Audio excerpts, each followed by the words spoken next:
चलो बच्चों, तो आज हम लोग ओसी में रिवीजन कंटिन्यू करें ना।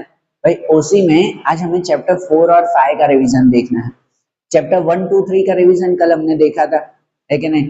वीडियो कैसा लगा था? रिवीजन प्रॉपर था कि मेथड चेंज करनी है? मुझे बताना भाई। आज चैप्टर 4 और 5 का हम लोग रिवीजन स्टार्ट करते हैं। और चैप्टर 4, 5 का रिवीजन अगर देखें ना, जिसमें 4 से हम शुरू करें, हमारा फोर्थ चैप्टर ऑर्गेनाइजिंग का, ठीक है। ऑर्गेनाइजिंग, जैसे कल हमने देखा था प्लानिंग के बारे में कि भाई मैनेजमेंट का पहला फंक्शन आता है प्लानिंग का, ठीक है। बिजनेस में जब प्रॉपर प्लानिंग हो जाए तो ही आगे काम चलता है, उसके बिना नहीं चलता। और प्लानिंग हो जाए तो उसके बाद ऑर्गेनाइजिंग करनी पड़ती है। ऑर्गेनाइजिंग भी एक तरह का इंटेलेक्चुअल वर्क ही है, फिजिकल वर्क नहीं है।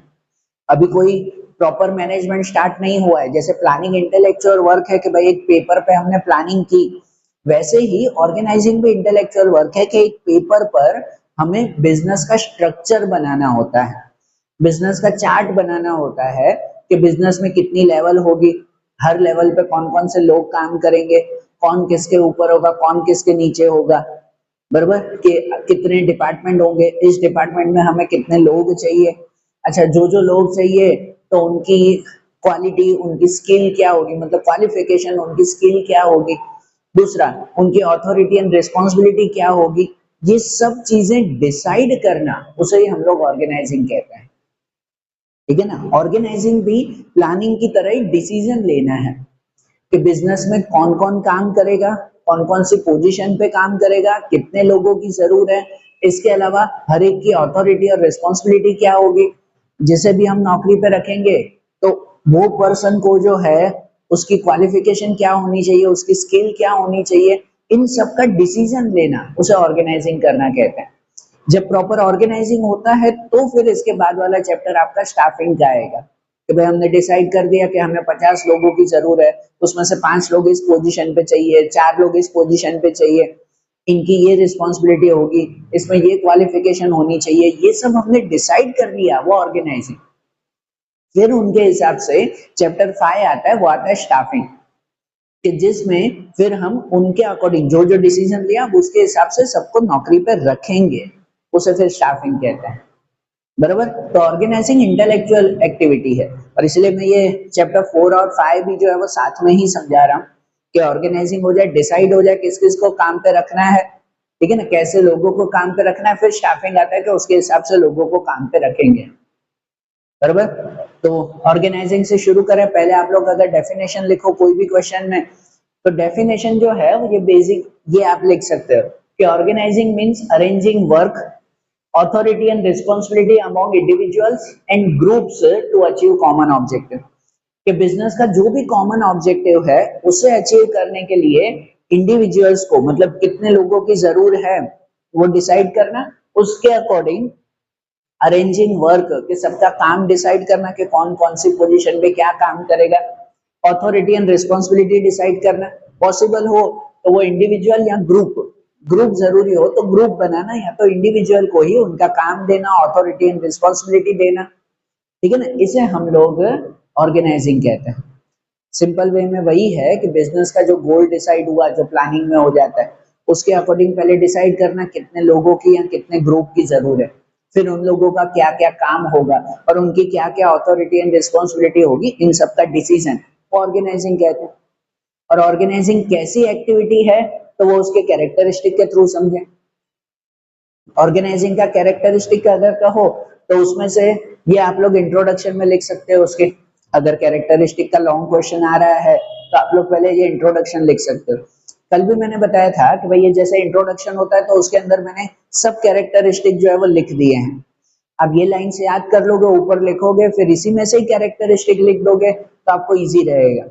अच्छा ठीक है, कि आप लोग जो है वो अगर एग्जाम में के 9 कैरेक्टरिस्टिक है उसमें से आपको 4 या 5 ही लिखने हैं, 2 मार्क 3 मार्क में आ रहा है, तो आप ये पैराग्राफ भी वैसे ही बनाओ कि जिनमें से 4 या 5 ही जो है वो आते हो।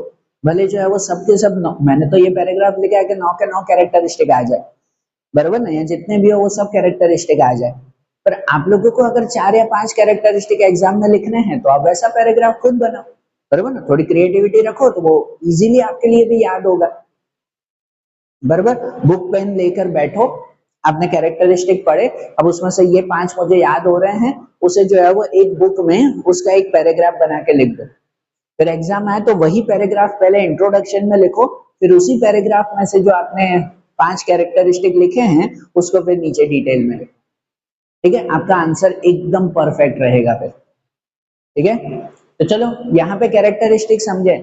सो it is a goal oriented and planning based activity which delegate authority and responsibility and give importance to human element. ठीक है ना, जैसे ये एक पैराग्राफ है तो इस पैराग्राफ के अंदर जो है वो 4 कैरेक्टरिस्टिक आ गए। ठीक है, कि ऑर्गेनाइजिंग के लिए कहें तो organising is a goal oriented and planning based activity. कि ऑर्गेनाइजिंग गोल ओरिएंटेड है, मतलब बिजनेस में कोई एक कॉमन गोल हो उसके अकॉर्डिंग ही ऑर्गेनाइजिंग की जाती है। बिना गोल बिना लक्ष्य ऑर्गेनाइजिंग नहीं होगी। And it is planning based. Planning based मतलब वो प्लानिंग के हिसाब से है। जब हम प्लानिंग में डिसाइड करते हैं कि what to do, when to do, how to do, by whom to do, तो वो बाय होम उसका आंसर ऑर्गेनाइजिंग में मिलता है। तो मतलब प्रॉपर प्लानिंग होगी तो उसके बेस पे ऑर्गेनाइजिंग होगी, बिना प्लानिंग के ऑर्गेनाइजिंग भी नहीं होती है। सो it is goal oriented and planning based activity which delegates authority and responsibility। कि ऑर्गेनाइजिंग का मेन फंक्शन यही है, मेन मोटिव यही है कि बिजनेस में जितने भी लोग काम कर रहे हैं उन्हें proper authority and responsibility provide करना, कि जिससे वो बिजनेस में प्रॉपरली काम कर सके। सबको अपनी रिस्पॉन्सिबिलिटी पता होगी, अथॉरिटी उन्हें मिलेगी, पावर मिलेगा, तो वो उसके हिसाब से प्रॉपरली काम कर पाएंगे। And give importance to human element. Give importance to human element, कि भाई ऑर्गेनाइजिंग में ह्यूमन एलिमेंट्स की इंपॉर्टेंस होती है, क्योंकि ऑर्गेनाइजिंग की हर एक्टिविटी में ह्यूमन सेंटर में रहता है। ये तो हर चैप्टर में कैरेक्टरिस्टिक आता है, बराबर, कि ऑर्गेनाइजिंग करने वाले ह्यूमन, ऑर्गेनाइजिंग होती भी ह्यूमंस के लिए ही है, उसकी हर एक्टिविटी में ह्यूमन सेंटर में रहता है। और जिसको भी रिस्पॉन्सिबिलिटी एंड अथॉरिटी दी जाती है तो उसकी क्वालिफिकेशन, उसकी स्किल, उसका नेचर, उसका माइंडसेट, ये सब देखकर उसे रिस्पॉन्सिबिलिटी दी जाती है, बरोबर ना। इसलिए तो कह सकते हैं ना कि भाई उसमें ह्यूमन एलिमेंट की इंपॉर्टेंस बहुत ज्यादा है। इनके अलावा कहें तो it provide flexibility, establish inter relationship among departments and facilities monitoring and control of activities. ये दूसरा, ये जैसे आपके दूसरे कैरेक्टरिस्टिक है उनके लिए ये पैराग्राफ है, आपको भी इसके हिसाब से पैराग्राफ बनाओ या अपना पैराग्राफ बनाओ तो वो बेटर रहेगा। जैसे ऑर्गेनाइजिंग में कहते हैं इट प्रोवाइड फ्लेक्सिबिलिटी, कि ऑर्गेनाइजिंग जो है वो फ्लेक्सिबल है, कि हमने भले जो है वो स्ट्रक्चर तैयार किया लेकिन वो फ्लेक्सिबल रहता है, सिचुएशन के हिसाब से, क्या कह सकते हैं, सर्कमस्टांसेस के हिसाब से वो ऑर्गेनाइजिंग का स्ट्रक्चर बदलता रहता है। And it establish inter relationship among department. Organising से अलग अलग डिपार्टमेंट और अलग अलग लोगों के बीच में इंटर रिलेशनशिप बनता है। ऑर्गेनाइजिंग में जब बिजनेस का एक चार्ट तैयार हो जाता है तो उसमें डिसाइड हो जाता है कौन कौन सी पोजीशन पे काम करेगा, कौन किसके ऊपर है, कौन किसके नीचे काम करेगा, तो सबका एक प्रॉपर रिलेशन डिसाइड होता है कि ये बॉस है, ये जो है वो एम्प्लॉय है। ठीक है ना, वो इंटर रिलेशनशिप ऑर्गेनाइजिंग से डिसाइड होता है। And facilitate monitoring and controlling, कि भाई उससे मॉनिटरिंग एंड कंट्रोल जो है वो एक्टिविटीज का इजी रहता है, कि बिजनेस में जो भी एक्टिविटीज चल रही है उस पर प्रॉपर मॉनिटरिंग करना हो, सुपरवाइजिंग करना हो, कंट्रोलिंग करना हो, तो वो ऑर्गेनाइजिंग से इजी रहता है, क्योंकि ऑर्गेनाइजिंग की वजह से ही डिसाइड होता है कि कौन कौन सी पोजीशन पे काम करेगा। तो जो कोई भी बॉटम लेवल पर है तो उस पर मॉनिटरिंग और कंट्रोलिंग करना इजी रहता है, बराबर ना। उसको रिस्पॉन्सिबिलिटी दी जाती है कि भाई ये कंट्रोलिंग करने का काम तुम्हारा, तो वो उसके अकॉर्डिंग अपनी कंट्रोलिंग करेगा। And it promotes group activity and create control administrative structure. ये दूसरे दो कैरेक्टरिस्टिक आ गए, कि इट प्रमोट ग्रुप एक्टिविटीज, कि ऑर्गेनाइजिंग से एक प्रॉपर ग्रुप एक्टिविटी जो है वो बनती है, मतलब कि ऑर्गेनाइजिंग ग्रुप में की जाने वाली एक्टिविटी है, कोई सिंगल पर्सन की एक्टिविटी नहीं है। ऑर्गेनाइजिंग में अलग अलग डिपार्टमेंट, अलग अलग ग्रुप बनाए जाते हैं जिन्हें अथॉरिटी और रिस्पॉन्सिबिलिटी दी जाती है जो बिजनेस के लिए काम करे। And create control administrative structure, कि ऑर्गेनाइजिंग से कंट्रोल एडमिनिस्ट्रेटिव स्ट्रक्चर बनता है, मतलब कि ऑर्गेनाइजिंग के जरिए ही बिजनेस जो है वो प्रॉपर डिसिप्लिन से चलता है। बिजनेस में प्रॉपर रूल्स डिसाइड होते हैं, बिजनेस में पोजीशन डिसाइड होती है कि ये अपर लेवल पे है, ये बॉटम लेवल पे है, और जिसकी वजह से एडमिनिस्ट्रेटिव स्ट्रक्चर, मतलब कि भाई बिजनेस का मैनेजमेंट कंट्रोल रहता है, बराबर। ये ऑर्गेनाइजिंग के सब कैरेक्टरिस्टिक हुए। ठीक है ना। अब इसके हिसाब से पैराग्राफ याद करो, या 4-5 कैरेक्टरिस्टिक के आप अपना पैराग्राफ बनाओ। वो खाली एक पैराग्राफ याद करो, आपका 5 मार्क का क्वेश्चन, 3 मार्क का क्वेश्चन याद हो जाएगा। क्लियर बात आ रही है ना समझ में। अब कैरेक्टरिस्टिक के बाद मेन आता है स्टेप्स। अब ऑर्गेनाइजिंग के स्टेप्स आते हैं, ये लाइन वाइज लिखने होते हैं। इसमें आप आगे पीछे भी लिखोगे अपने सेंटेंस बनाकर वो चलेगा, इसमें तो लाइन वाइज लिखना होता है कि अगर ऑर्गेनाइजिंग करना हो तो उसके क्या स्टेप्स आते हैं, तो ये तो लाइन वाइज ही लिखे हुए हैं। सबसे पहले organising begin with the clarification of objective and preparation of list of function followed by departmentation of work. के organising begin with clarification of objective, सबसे पहले ऑब्जेक्टिव क्लैरिफाई होता है कि बिजनेस के मेन ऑब्जेक्टिव कौन से हैं, मेन गोल कौन सा है, लॉन्ग टर्म गोल कौन सा है, उसके सब गोल्स कौन से हैं, मतलब शॉर्ट टर्म गोल्स कौन से हैं, ये सब जो है वो सबसे पहले क्लैरिफाई होता है, जो प्लानिंग के साथ ही क्लैरिफिकेशन हो जाता है। And then preparation of list of function, ये सबसे इंपॉर्टेंट पार्ट आता है ऑर्गेनाइजिंग का, कि ऑर्गेनाइजिंग में उसके बाद लिस्ट ऑफ फंक्शंस बनाए जाते हैं कि बिजनेस में कौन कौन से काम हमें करने हैं, उन सब फंक्शन की एक लिस्ट बनाते हैं, जिसमें ध्यान दिया जाता है कि कोई भी काम छूटे नहीं, कोई भी काम डबल ना हो, ये खास ध्यान दिया जाता है। भले छोटे से छोटा काम भी क्यों ना हो, कि बिजनेस में झाड़ू पोछा करना है हमें, इसके लिए भी तो किसी को रखना पड़ेगा, बराबर ना, इसके लिए भी तो कोई एम्प्लॉय चाहिए ना, उसके लिए भी तो एक पोजीशन बनानी पड़ेगी ना हमें। तो इसलिए हर छोटे से छोटे काम की एक लिस्ट बनाई जाती है। वो लिस्ट ऑफ फंक्शन हो जाए, then departmentation of work followed by departmentation of work, कि फिर वर्क का डिपार्टमेंटेशन हो जाता है कि जितना भी काम हो रहा है, जितने भी आपने फंक्शन की लिस्ट बनाई, उसको अलग अलग डिपार्टमेंट में डिवाइड कर दो कि ये 4 फंक्शन जो है वो इस डिपार्टमेंट के, प्रोडक्शन डिपार्टमेंट के, ये 5 फंक्शन है वो सेल डिपार्टमेंट के हैं, ये 6-7 फंक्शन है वो अकाउंट डिपार्टमेंट संभालेगा। हर फंक्शन का डिपार्टमेंटेशन कर दो, बराबर। And after this departmental position are determined, departmental position are determined and authority and responsibility are delegated to suitable person। फिर उसके बाद डिपार्टमेंटल पोजीशन आर डिटरमिनेंट, भाई डिपार्टमेंट के सब फंक्शंस दे दिए कि ये फंक्शन प्रोडक्शन डिपार्टमेंट के, ये फंक्शन सेल, ये फंक्शन दूसरे डिपार्टमेंट के, वो डिवाइड हो गया। फिर उसके बाद डिपार्टमेंट की पोजीशन डिसाइड करते हैं कि भाई ये 5 फंक्शन इस डिपार्टमेंट को दिए हैं, तो ये 5 फंक्शन करने के लिए डिपार्टमेंट में कितने लोगों की जरूरत है, भाई 3 लोग मिलके वो कर लेंगे कि 4-5 लोगों की जरूरत है, बराबर ना, ये डिसाइड करना। और इसके अलावा डिपार्टमेंट की पोजीशन डिसाइड करना कि इस डिपार्टमेंट में 5 लोगों को रखना है, जिसमें से एक को हेड बनाएंगे, 4 उसके नीचे काम करेंगे, बराबर। ये पोजीशन डिसाइड करना डिपार्टमेंट में। And authority and responsibility are delegate, और उन्हें अथॉरिटी एंड रिस्पॉन्सिबिलिटी दी जाती है कि भाई ये 5 लोग हैं इस डिपार्टमेंट में काम करने वाले, उसमें से एक इस पोजीशन पे होगा, बाकी के 4 उसके अंडर में काम करेंगे, उन 4 की रिस्पॉन्सिबिलिटी ये होगी, अथॉरिटी ये होगी, जो ऊपर काम कर रहा है उसकी अथॉरिटी और रिस्पॉन्सिबिलिटी ये होगी। तो जितने भी डिपार्टमेंट में पोजीशन बनाई है, सबकी अथॉरिटी और रिस्पॉन्सिबिलिटी डिसाइड करना कि कौन से पर्सन को क्या अथॉरिटी रिस्पॉन्सिबिलिटी मिलेगी। And finally, interrelationship are established and organizational chart is prepared, ensuring the clarity of role and smooth functioning. And after that, interrelationship are established. उसके बाद interrelationship decide करते हैं कि भाई एक structure बन गया, तो उनके बीच में रिलेशन क्या, कौन किसका बॉस है, कौन किसके अंडर में काम कर रहा है, कौन सुपरवाइजर है, कौन जो है वो मॉनिटरिंग करेगा उसमें, ये सब एक रिलेशन डिसाइड हो जाता है। And organisational chart is prepared, और उसके बाद ऑर्गेनाइजेशन का एक चार्ट बनाते हैं। जैसे हम घर पे फैमिली ट्री बनाते हैं, फैमिली ट्री बनाते हैं कि फैमिली ट्री में सबसे ऊपर ये रहते हैं, उनके नीचे ये, उनके नीचे ये, उनके नीचे ये, बराबर ना, ऐसे एक फैमिली ट्री बनती है। उसी तरह से ऑर्गेनाइजेशन में भी जो है वो एक फैमिली ट्री बनाई जाती है कि जहां पर जो है वो ऑर्गेनाइजेशनल चार्ट बनता है कि सबसे ऊपर टॉप लेवल पे ये है, उसके नीचे ये मैनेजर काम करेगा, उसके नीचे ये सब डिपार्टमेंट्स होंगे, उनमें ये एम्प्लॉय काम करेंगे, एक चार्ट स्ट्रक्चर कि जिससे पता चलता है कि कौन किसके अंडर में काम कर रहा है।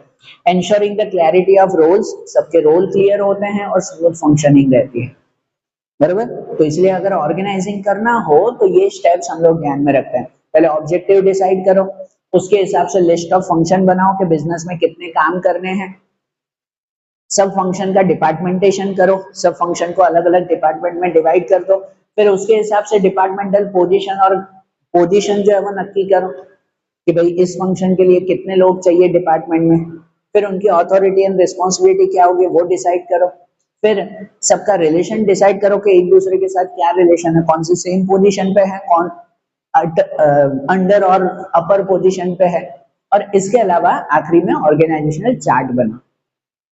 बराबर, ये स्टेप्स ध्यान में रखना बेटा कि ऑर्गेनाइजिंग के ये जो है वो प्रॉपर स्टेप्स रहेंगे। फिर स्टेप्स के बाद आपका पॉइंट आता है, वो आता है स्ट्रक्चर्स ऑफ ऑर्गेनाइजेशन।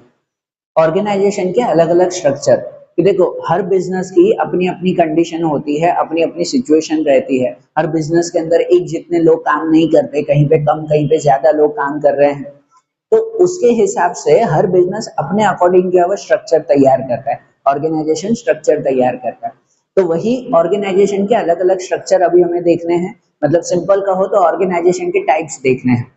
हमारे टेक्स्ट बुक में 5 तरह के ऑर्गेनाइजेशन हैं, कि जिसमें जो है वो एक linear organisation, functional, matrix, formal and informal, ये 5 तरह के ऑर्गेनाइजेशन आते हैं। जो पांचों हम लोग समझे अगर, जिनमें पहला आता है लीनियर ऑर्गेनाइजेशन। लीनियर ऑर्गेनाइजेशन हमारे ऑर्गेनाइजेशन का सबसे जो है वो सिंपल फॉर्म, ठीक है, it is the oldest, simplest and most traditional form, कि सबसे जो है वो पुराना है, सिंपल है और सबसे ट्रेडिशनल है। It is also known as army organisation. ये खाली पैराग्राफ याद कर लेना, आपके सब पॉइंट्स आ जाएंगे उसमें, कि ये सबसे पुराना, सिंपल और जो है वो कहते हैं ट्रेडिशनल फॉर्म है, हमेशा चलता है, सबसे ज्यादा पहले आर्मी में यूज होता है, इसकी वजह से इसे आर्मी ऑर्गेनाइजेशन भी कहते हैं हम लोग। आपकी टेक्स्ट बुक में ये लीनियर ऑर्गेनाइजेशन का चार्ट बना हुआ है ना, ये ध्यान में रखते हैं कि ये ऑर्गेनाइजेशन स्ट्रक्चर बनता है डिपार्टमेंट के हिसाब से।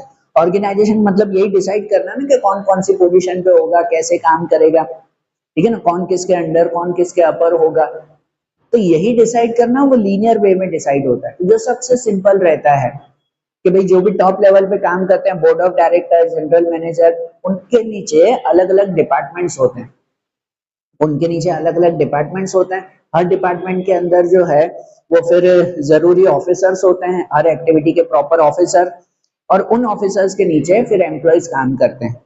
बराबर, एक लीनियर स्ट्रक्चर टाइप बनता है, उसे हम लोग लीनियर ऑर्गेनाइजेशन कहते हैं। एग्जाम में पूछे तो ये चार्ट जरूर बनाना, और उसके अकॉर्डिंग फिर ये पॉइंट्स आप लोग बनाकर लिख सकते हो। In this authority flow in a straight line from top to bottom, इसमें अथॉरिटी टॉप टू बॉटम आती है, ठीक है ना, ऊपर से नीचे तक ये अथॉरिटी पास होती है। And each employee is responsible to only one supervisor, कि हर एम्प्लॉय एक ही सुपरवाइजर को रिस्पॉन्सिबल है, कि जो एम्प्लॉय जिसके अंडर में काम करेगा वो उसी को ही रिस्पॉन्सिबल है, वो उसी को ही जवाब देगा, उसी की बातें सुनेगा, और किसी की नहीं। बराबर ना, तो जिससे जो है वो एक प्रॉपर स्ट्रक्चर बनता है, कोऑर्डिनेशन बना रहता है बिजनेस में, कि कोई एक इंसान जो है वो 10 लोगों की बात नहीं सुन रहा है, जो फंक्शनल में होता है, ठीक है ना। आगे हम फंक्शनल देखेंगे तो उसमें एक ही वर्कर 10 लोगों की बात सुनता है, ऐसा इसमें नहीं होता, हर इंसान एक ही बात सुनेगा, जिसकी वजह से फंक्शन स्मूथली रहते हैं। And in this the entire business is divided into departments, कि पूरे बिजनेस को अलग अलग डिपार्टमेंट में डिवाइड कर देते हैं। And each department is headed by a responsible officer, her department में एक प्रॉपर ऑफिसर रहता है, जिस ऑफिसर को जो है वो क्वालिफिकेशन होती है, स्किल होती है कि वो पूरे डिपार्टमेंट को संभाल के सके। जैसे यहाँ पे प्रोडक्शन, एडमिनिस्ट्रेशन, सेल्स डिपार्टमेंट है, भाई प्रोडक्शन डिपार्टमेंट है तो उसमें परचेस ऑफिसर है जो परचेस का काम करेगा, फिर उसके अंडर में उसका एम्प्लॉय काम करता है। भाई प्रोडक्शन डिपार्टमेंट में प्रोडक्शन ऑफिसर भी है जो प्रोडक्शन का काम करेगा, और उसके अंडर में सुपरवाइजर, फॉरमैन, वर्कर्स काम करेंगे, वो उन्हें संभालेगा सिर्फ, ठीक है ना। ऐसे हर डिपार्टमेंट में पर्टिकुलर ऑफिसर होते हैं जो उसके अकॉर्डिंग काम करेंगे भी। And policy decision are taken by board of director, policy decision सबसे ऊपर बोर्ड ऑफ डायरेक्टर्स लेते हैं, ये तो सब में ऐसा ही होता है ना, इसमें समझा रहा हूँ, सब में वैसे रहता है कि पॉलिसी डिसीजन सबसे पहले ऊपर लेते हैं।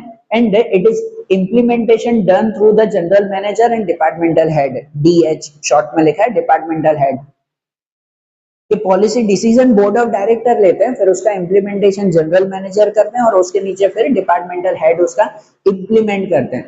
फिर पॉलिसी बनाई इन्होंने, फिर ये उसके हिसाब से काम करेंगे। सबसे सिंपल स्ट्रक्चर वो लीनियर स्ट्रक्चर कहते हैं हम लोग।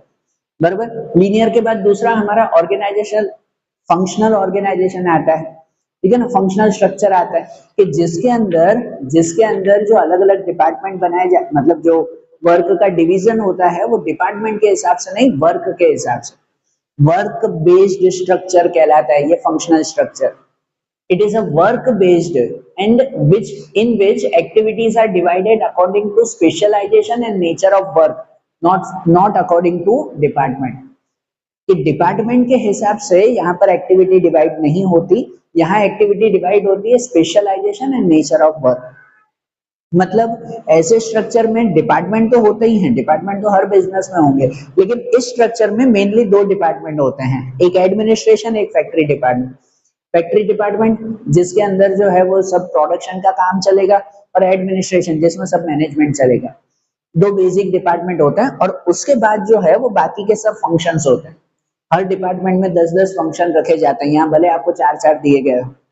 फंक्शनल लीनियर डिपार्टमेंट में क्या होता है, डिपार्टमेंट ज्यादा होते हैं, हर एक के अंदर फंक्शन कम कम होते हैं, बराबर ना, वो डिपार्टमेंट के बेस पर है। जबकि इसमें डिपार्टमेंट दो ही होते हैं, हर एक के अंदर फंक्शन बहुत सारे होते हैं, उसके बेस पर ये स्ट्रक्चर बनता है। और जो भी फंक्शंस होते हैं, हर फंक्शन के लिए एक स्पेशल ऑफिसर रखा जाता है। क्या एडमिनिस्ट्रेशन है तो उसमें इन्फॉर्म पब्लिक रिलेशन ऑफिसर अलग होगा, discipline officer, account officer, guidance officer. हर एक्टिविटी के लिए एक एक ऑफिसर, और उसके नीचे जो है वो एम्प्लॉइज काम करेंगे, बराबर। लेकिन फंक्शनल ऑर्गेनाइजेशन की मेन लिमिटेशन यही आती है इसमें कि भाई यहाँ पर जो है वो हर एम्प्लॉय और वर्कर सबके लिए रिस्पॉन्सिबल है, मतलब हर एम्प्लॉय को सबकी बात सुननी पड़ती है, जो यहाँ पे सबसे बड़ी प्रॉब्लम है, ठीक है ना। कि here activities are divided according to specialization and nature of work. In this work is distributed according to functions. यहाँ फंक्शन के हिसाब से काम डिवाइड हो जाता है, and specialist officers are appointed for each function. हर फंक्शन के लिए एक एक ऑफिसर रखा जाता है, जैसे परचेस, मेंटेनेंस ऑफिसर एटसेट्रा। हर एक्टिविटी के लिए एक एक स्पेशल ऑफिसर रखा जाता है जो उस एक्टिविटी को संभाले। And this officers are not only advisers but also administrative head having authority to issue orders. ये जो ऑफिसर्स होते हैं वो खाली एडवाइजर्स नहीं होते कि खाली वो नीचे वर्कर को एडवाइस देते रहे, ये काम करो वो काम करो। इन्हें पूरी अथॉरिटी भी दी जाती है कि वो उन्हें ऑर्डर दे, अपने डिसीजंस लें, अपने हिसाब से काम करें। मतलब यहाँ पर भी मेन पॉलिसी तो यही चीफ ऑफिसर बनाता है ना, चीफ ऑफिसर या board of director, general manager जो भी हो, ऊपर वो मेन पॉलिसी बनाएंगे और ये उस पॉलिसी को इम्प्लीमेंट करेंगे। और उस पॉलिसी को इम्प्लीमेंट करने के लिए हर फंक्शन का ऑफिसर अपने अपने हिसाब से डिसीजन ले सकता है।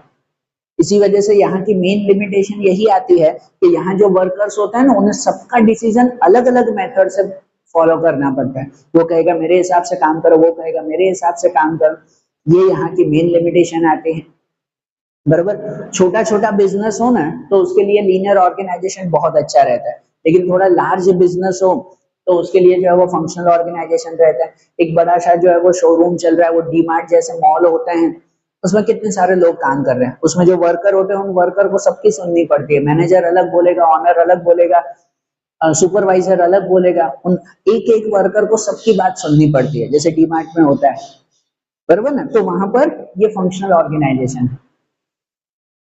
अरे बात ध्यान। फिर इसके अलावा दूसरा आता है, वो आता है मैट्रिक्स।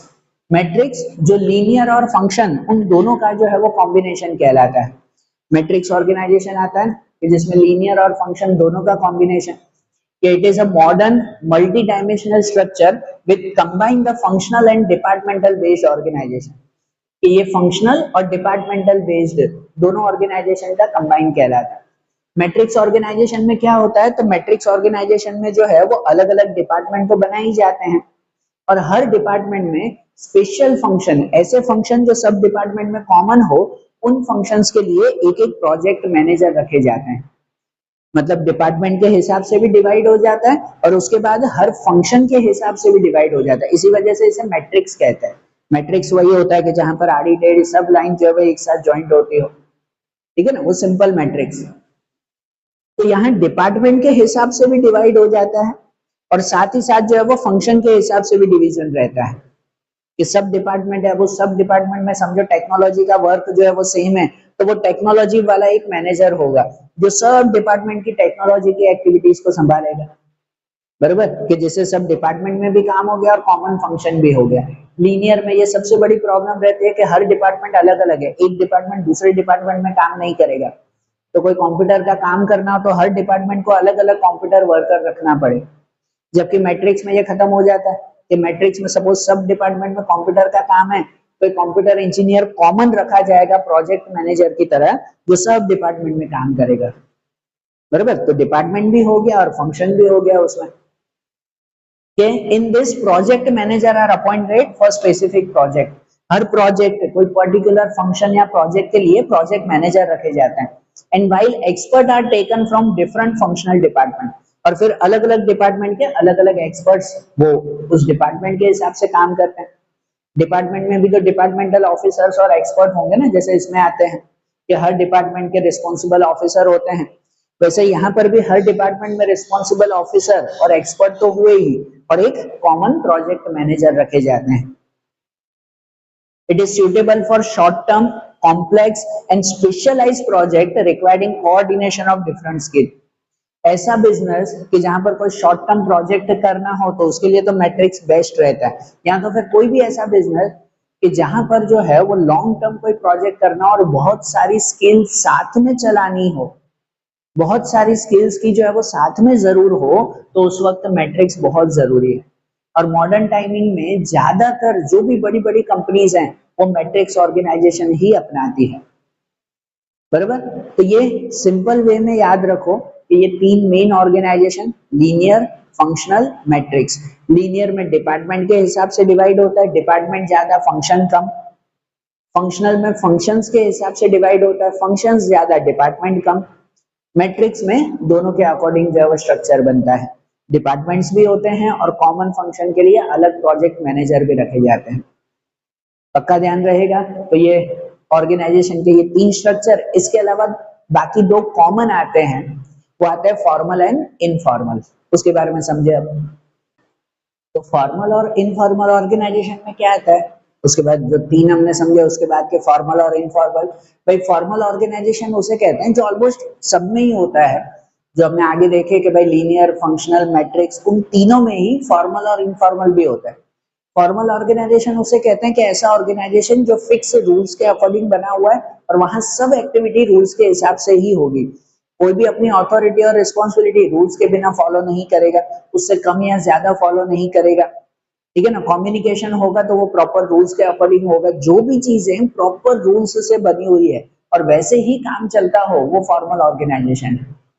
और जहां पर काम होना जरूरी है, भले रूल्स फॉलो ना हो, ठीक है ना, कि जहां पर रिलेशन भी अगर बन रहा है तो खुद ब खुद बन रहा है, जनरली बन रहा है, उसे हम लोग इनफॉर्मल ऑर्गेनाइजेशन कहते हैं। यहाँ पर रिलेशन भी जो है वो रूल्स के हिसाब से डिसाइड होता है कि ये बॉस है, ये एम्प्लॉय है, और उसी रिलेशन में चलना, उस रिलेशन के बाहर नहीं जाना है, वो फॉर्मल ऑर्गेनाइजेशन है। इनफॉर्मल ऑर्गेनाइजेशन में जो है वो रिलेशन खुद ब खुद बनता है, भले पहले फॉर्मली हम रिलेशन बनाते हैं कि ये बॉस है, ये एम्प्लॉय है, पर उनमें दोस्ती हो जाती है, वो लोग साथ में मिलकर काम करते हैं, दोनों जो है वो अपनी रिस्पॉन्सिबिलिटी म्यूचुअली जो है वो मनाते हैं।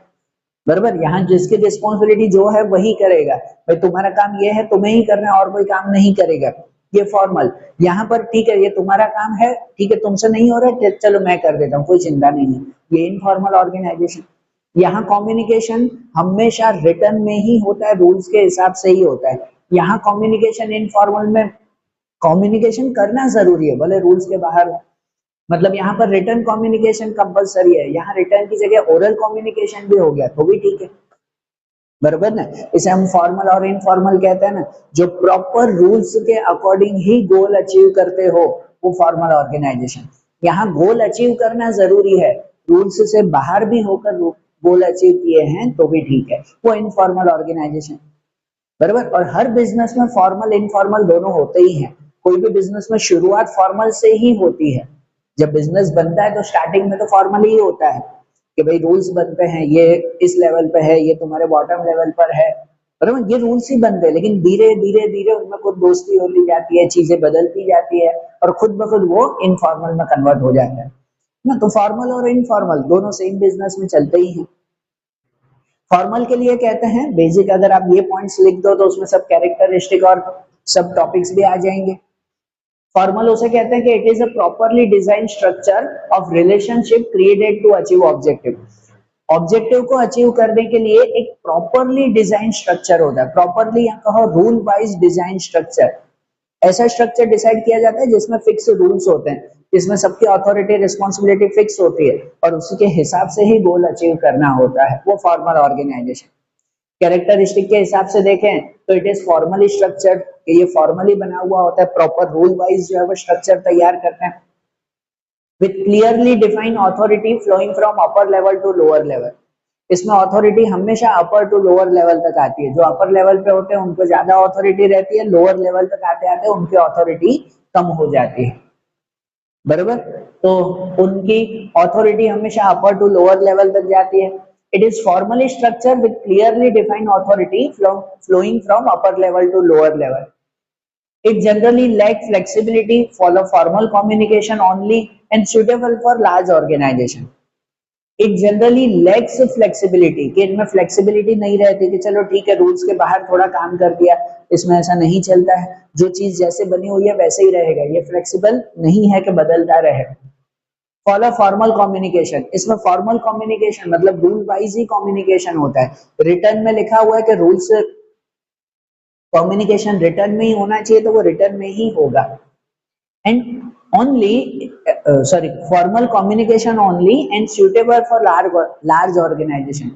बहुत बड़ा बिजनेस चल रहा हो ना तो उसमें फॉर्मल ऑर्गेनाइजेशन ही सुटेबल रहता है कि जिससे गोल इजीली अचीव हो पाए। And relationship among employees are particular relation which are rule based, और एम्प्लॉइज के बीच में रिलेशन भी प्रॉपर पर्टिकुलर रिलेशंस होते हैं जो रूल बेस्ड है, कि रिलेशन जो डिसाइड है कि ये बॉस है ये एम्प्लॉय है, ठीक है, तो वैसा ही रिलेशन चलता है, उस रिलेशन में कोई चेंजेस नहीं आते हैं, फिर भले जो है वो कितने भी अच्छे दोस्त हो या कुछ भी हो, जो रूल्स हैं उसी के हिसाब से ही रिलेशन फॉलो करने होते हैं, ये फॉर्मल ऑर्गेनाइजेशन। और इनफॉर्मल में आता है कि गोल अचीव करने हैं लेकिन वहां पर रिलेशन कम्युनिकेशन ये सब रूल वाइज नहीं है, रूल स्टार्टिंग में बनाए जाते हैं फिर धीरे धीरे जो है वो कॉमन लिए चलता रहता है, वो informal organisation. It is formation of interpersonal relationship among employee without formal planning. इसमें जो इंटर रिलेशनशिप बनता है वो फॉर्मल प्लानिंग के बिना बनता है, खुद ब खुद आपस में चलो दोस्ती हो गई और कोई एक ने जो है वो दूसरे को अपना लीडर मान लिया कि अब तो तुम ही लीडर हो, तुम जो बोलोगे मैं वैसे ही काम करूंगा, ठीक है ना। ये जो रिलेशन है वो कोई बॉस ने नहीं बनाया, ये कोई रूल वाइज नहीं बना, उन्होंने आपस में बना लिया, किसी को किसी पे विश्वास हो गया, वो कहेगा अब तो तुम जो बोलोगे मैं वैसे ही करने वाला हूँ, उसके अलावा कुछ भी नहीं, ठीक है ना। तो ये जनरली कोई फॉर्मल प्लानिंग के बिना ही रिलेशन तैयार होते हैं, वो इनफॉर्मल ऑर्गेनाइजेशन। कैरेक्टरिस्टिक में भी कहो अगर तो it is informally structured, flexible and ever changing based on human relation and personal feeling, कि इट इज इनफॉर्मली स्ट्रक्चर, ये इनफॉर्मली स्ट्रक्चर है, मतलब ये कोई प्लानिंग के साथ स्ट्रक्चर बनाया जाता नहीं है, खुद ब खुद बनते हैं, 10 लोग काम कर रहे हैं वो खुद ब खुद अपना रिलेशन बना लेते हैं, कौन ऊपर लेवल पे काम कर रहा है कौन नीचे लेवल पे काम कर रहा है, बराबर ना, कौन जो है वो किसकी बात सुनेगा कौन किसकी बात नहीं सुनेगा, वो आपस में खुद ही डिसाइड कर लेते हैं। तो वो इनफॉर्मली स्ट्रक्चर है, फ्लेक्सिबल है एंड एवर चेंजिंग, वो हमेशा बदलता रहता है। कभी किसी को मैंने बॉस मान लिया, अब तो तुम जो बोलोगे मैं वैसे ही करूंगा, कल उठ के झगड़ा हो गया, अब तो मैं तुम्हारी बात बिल्कुल नहीं सुनूंगा, तो वो हमेशा बदलता रहता है, उसमें कोई जो है वो फिक्स नहीं रहता कि भाई स्ट्रक्चर ऐसा ही हमेशा चले। Based on human relation and personal feeling, ये ह्यूमन रिलेशन और पर्सनल फीलिंग पे डिपेंड है। कितनी बार कोई दो लोगों की जो है वो सेम लाइकिंग्स होती है, कोई दो लोगों में का जो है वो सेम इंटरेस्ट रहता है, तो उसके हिसाब से उनमें नेचुरली जो है वो रिलेशन बन जाता है। It follow informal and oral communication generally in small size business and lacks formal control. कि it follow informal and oral communication, इसमें informal communication चल जाता है, मतलब oral communication हो तो भी ठीक है, इसमें fixed written communication ही करना पड़ता है रूल्स के हिसाब से, यहाँ communication जरूरी है भले oral ही हो जाए। Generally in small size business, कि स्मॉल साइज बिजनेस में ये इनफॉर्मल सबसे पहले जनरली स्टार्ट हो जाता है, जहां मिलके ही 4 लोग काम कर रहे हैं वो तो पहले ही दिन पे दोस्ती हो जाती है और चारों का तो ये बॉस है ये जो है वो एम्प्लॉय है, कोई रिलेशन रहता ही नहीं। स्मॉल साइज बिजनेस में ये जनरली तैयार होता है। एंड लेग्स फॉर्मल कंट्रोल, इसमें फॉर्मली कंट्रोल करने की जरूरत नहीं पड़ती, इसमें कैसे कि भाई फॉर्मली कंट्रोल करने की, कोई गलत काम कर रहा है तो उसे रिटर्न नोटिस देनी पड़ती है कि तुम ये गलत कर रहे हो, इसमें ऐसा कुछ भी नहीं, कोई गलत काम कर रहा है तो उसे शांति से समझाया जाता है कि भाई देखो तुम गलत कर रहे हो कल से ध्यान देना दो, ठीक है। तो यहाँ पर फॉर्मल कंट्रोल की जरूरत नहीं पड़ती। And it complement the formal organisation. Informal वो फॉर्मल का कॉम्प्लीमेंट है। कोई भी बिजनेस में इनफॉर्मल ऑर्गेनाइजेशन फॉर्मल ऑर्गेनाइजेशन को रिप्लेस नहीं करता, चलते दोनों ही है, एक दूसरे के कॉम्प्लीमेंट है। कोई भी बिजनेस में फॉर्मल तैयार होता है स्टार्टिंग में, फिर धीरे धीरे वो इनफॉर्मल बन जाता है, लेकिन इनफॉर्मल इसका कॉम्प्लीमेंट है, उसको रिप्लेस नहीं कर देगा कि फॉर्मल पूरी तरह से खत्म हो जाए अब तो इनफॉर्मल ही चलेगा, ऐसा नहीं होता है। कि बॉस और एम्प्लॉय का रिलेशन बना हुआ है फॉर्मली, तो स्टार्टिंग में फॉर्मली चलते हैं, ये बॉस है ये एम्प्लॉय है, ये सर बोलेगा, धीरे धीरे दोस्ती हो गई, अब ये सर नहीं नाम देकर बुलाएगा, लेकिन फिर भी इनडायरेक्टली तो बॉस और एम्प्लॉय है। वो एम्प्लॉय नहीं बोलेगा बॉस तुम अब घर पे जाओ कि अब तो मैं तुम्हारी कुर्सी पे बैठूंगा, ऐसा नहीं होता है कि फॉर्मल पूरी तरह से खत्म हो जाए, बराबर ना। इनफॉर्मल फॉर्मल का कॉम्प्लीमेंट है, उसे सपोर्ट देता है, खत्म नहीं करता, बराबर ना।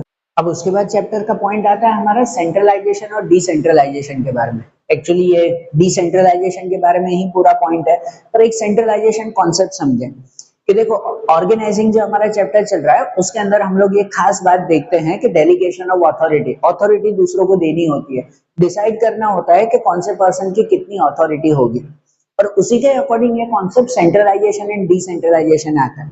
भाई सेंट्रलाइजेशन हम लोग उसे कहते हैं कि जब बिजनेस में पूरी अथॉरिटी, पूरा जो है वो कंट्रोल कोई एक के हाथों में हो, उसे सेंट्रलाइजेशन कहते हैं।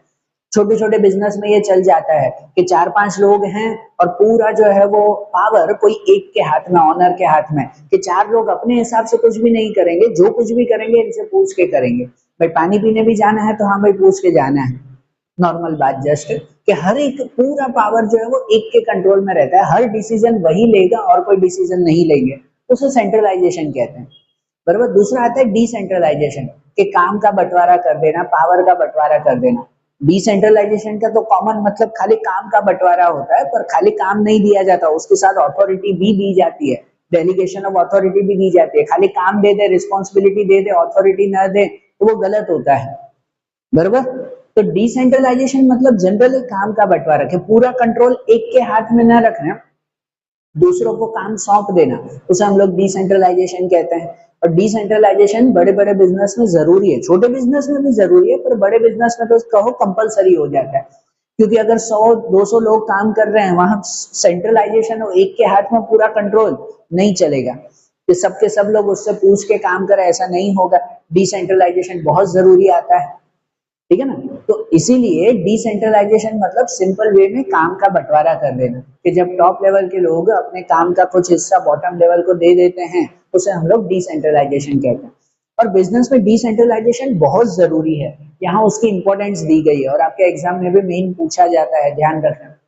डिसेंट्रलाइजेशन की इंपॉर्टेंस है कि क्या उसकी इंपॉर्टेंस आती है, तो इंपॉर्टेंस ऑफ डिसेंट्रलाइजेशन का हो तो it leads to quick and effective decision, reduce work burden of top level and increase motivation and confidence among employees। कि डिसेंट्रलाइजेशन से फायदा क्या आता है, it leads to quick and effective decision, business में क्विक और इफेक्टिव डिसीजन लिए जाते हैं, कि काम का बंटवारा सबको दे दिया और उसके जो एक्सपर्ट हैं जिसमें वो स्किल है उसके हिसाब से उसको काम दिया है, तो वो अपने डिसीजन जल्दी लेगा, बराबर ना, वो अपने अकॉर्डिंग जो है वो प्रॉपर डिसीजन ले पाएगा। Reduce the work burden of top level, कि टॉप लेवल पे जो भी लोग हैं उनका वर्क बर्डन रिड्यूस होगा, कि हमने काम सौंप दिया वो खुद संभालेंगे, तो उनका वर्क बर्डन जो है वो कम होगा। And increase motivation and confidence of employees, और एम्प्लॉइज का मोटिवेशन बढ़ता है, उन्हें भी लगता है कि चलो भाई बॉस ने हमें काम दिया है, हमें जो है वो जिम्मेदार समझा है, तो उनमें वो मोटिवेशन आता है कि हाँ अब हम बिजनेस के लिए कुछ करेंगे, अब हम बॉस को कुछ करके दिखाएंगे, बराबर। इसलिए डिसेंट्रलाइजेशन जरूरी है। And it help in developing management abilities and ensure effective control and create coordination and harmony at all levels। Decentralisation का दूसरा फायदा क्या, it help in developing management abilities. Decentralisation से ही एम्प्लॉइज की मैनेजमेंट एबिलिटी बढ़ती है, काम करने की क्षमता बढ़ती है, वो नई नई स्किल सीखते हैं, नई नई बातें सीखते हैं। उन्हें जवाबदारी दे देंगे तो वो कुछ नया सीखेंगे ना, हर एक बात वो पूछ पूछ के करेंगे तो वो कभी कुछ सीखने वाले नहीं है। इसलिए डिसेंट्रलाइजेशन से उनकी भी मैनेजमेंट एबिलिटीज बढ़ती है, इफेक्टिव कंट्रोल हो पाता है, ठीक है ना, हम प्रॉपर कंट्रोल कर पाते हैं एंड स्मूथली जो है वो सब फंक्शंस चल पाते हैं। And create coordination and harmony, कि बिजनेस में प्रॉपर कोऑर्डिनेशन बना रहता है, सब लोग मिलके काम करते हैं, हार्मनी बनी रहती है, सुख शांति बनी रहती है, बरोबर ना। जैसे सबको अपना अपना काम दे दिया है, वो अपने हिसाब से काम कर रहे हैं, तो बिजनेस में भी जो है वो शांति से सब वर्क होते हैं, ठीक है। ये डिसेंट्रलाइजेशन के फायदे हैं। लेकिन जैसे बताया कि डिसेंट्रलाइजेशन मतलब सिर्फ काम का बंटवारा करना। अब सामने वाले को खाली काम नहीं दिया जाता कि मैं आपको खाली काम दे दूं और उस काम के अकॉर्डिंग, काम मतलब देना मतलब रिस्पॉन्सिबिलिटी देना, लेकिन उसके अकॉर्डिंग अगर अथॉरिटी ना दूं तो वो डिसेंट्रलाइजेशन फेल हो जाता है, बरोबर ना। सिर्फ रिस्पॉन्सिबिलिटी दे दो कि ये काम करो, पर आप अपने हिसाब से डिसीजन नहीं ले पाओगे, काम करते करते कुछ भी प्रॉब्लम होगी, बार बार मुझसे आके पूछोगे, तो वो चीज बेकार है। खाली रिस्पॉन्सिबिलिटी काम नहीं आती, तो उसके साथ अथॉरिटी जरूर देनी पड़ती है। इसलिए डिसेंट्रलाइजेशन के साथ सेम पॉइंट आता है डेलीगेशन ऑफ अथॉरिटी, कि अथॉरिटी भी सौंपना, सिर्फ रिस्पॉन्सिबिलिटी ना देना, कि assigning part of work along with necessary authority to subordinate. Delegation of authority वही कहते हैं, असाइनिंग पार्ट ऑफ वर्क, कि कुछ काम का हिस्सा तो देना, रिस्पॉन्सिबिलिटी तो देना, along with the necessary authority, लेकिन जरूरी अथॉरिटी भी देना कि ये काम तुम्हारा है। अच्छा, अब उस काम के साथ अगर कुछ भी प्रॉब्लम आए तो इसके रिगार्डिंग डिसीजन भी तुम ही लेना, ये अथॉरिटी भी दे देना, उसे डेलीगेशन ऑफ अथॉरिटी कहते हैं। बिजनेस में डेलीगेशन ऑफ अथॉरिटी बहुत जरूरी है। अगर खाली रिस्पॉन्सिबिलिटी देंगे तो वो एम्प्लॉय कभी कुछ नहीं सीख पाएंगे, अथॉरिटी देना जरूरी है, और उसके फायदे भी यहाँ लिखे हुए हैं। डेलीगेशन ऑफ अथॉरिटी की इंपॉर्टेंस क्या है, तो it reduce the work burden of top level, leading to more efficient management and focus on policy decision. ये सबसे मेन है कि भाई एफिशिएंट मैनेजमेंट हो पाता है, क्योंकि अगर डेलीगेशन ऑफ अथॉरिटी, काम दे दिया, डिसीजन भी उनको दे दिया, तो टॉप लेवल का जो है वो वर्क बर्डन कम होगा, और वो प्रॉपर बिजनेस को एक्सपांड करने के लिए, बिजनेस के लिए नई नई पॉलिसी बना पाएंगे, बिजनेस के लिए कुछ नया सोच पाएंगे, क्योंकि काम का बंटवारा कर दिया, साथ में पावर भी उनको दे दिया, तो वो अब जो है टॉप लेवल पे वो प्रॉपर बिजनेस का मैनेजमेंट कर पाएंगे। It help in development of employees, increase motivation and confidence, provide benefit of specialization and better coordination, which create the scope of expansion of business. ठीक है ना, ये सब उसके फायदे हैं। It help in development of employees, delegation of authority से employees का भी डेवलपमेंट होता है। जैसे यहाँ देखा कि एम्प्लॉय नई नई बातें सीखते हैं, वो जो है वो खुद डिसीजन लेना, गिरना उठना सीखते हैं वो। And increase motivation and confidence, उनमें भी मोटिवेशन इंक्रीज होता है, कॉन्फिडेंस आता है कि चलो भाई हमें काम सौंपा हुआ है तो हम अपने हिसाब से सही डिसीजन लेके और सही काम करेंगे, ठीक है ना। उनमें भी जो है वो मोटिवेशन इंक्रीज होता है। Provide benefit of specialisation, specialisation का फायदा मिलता है।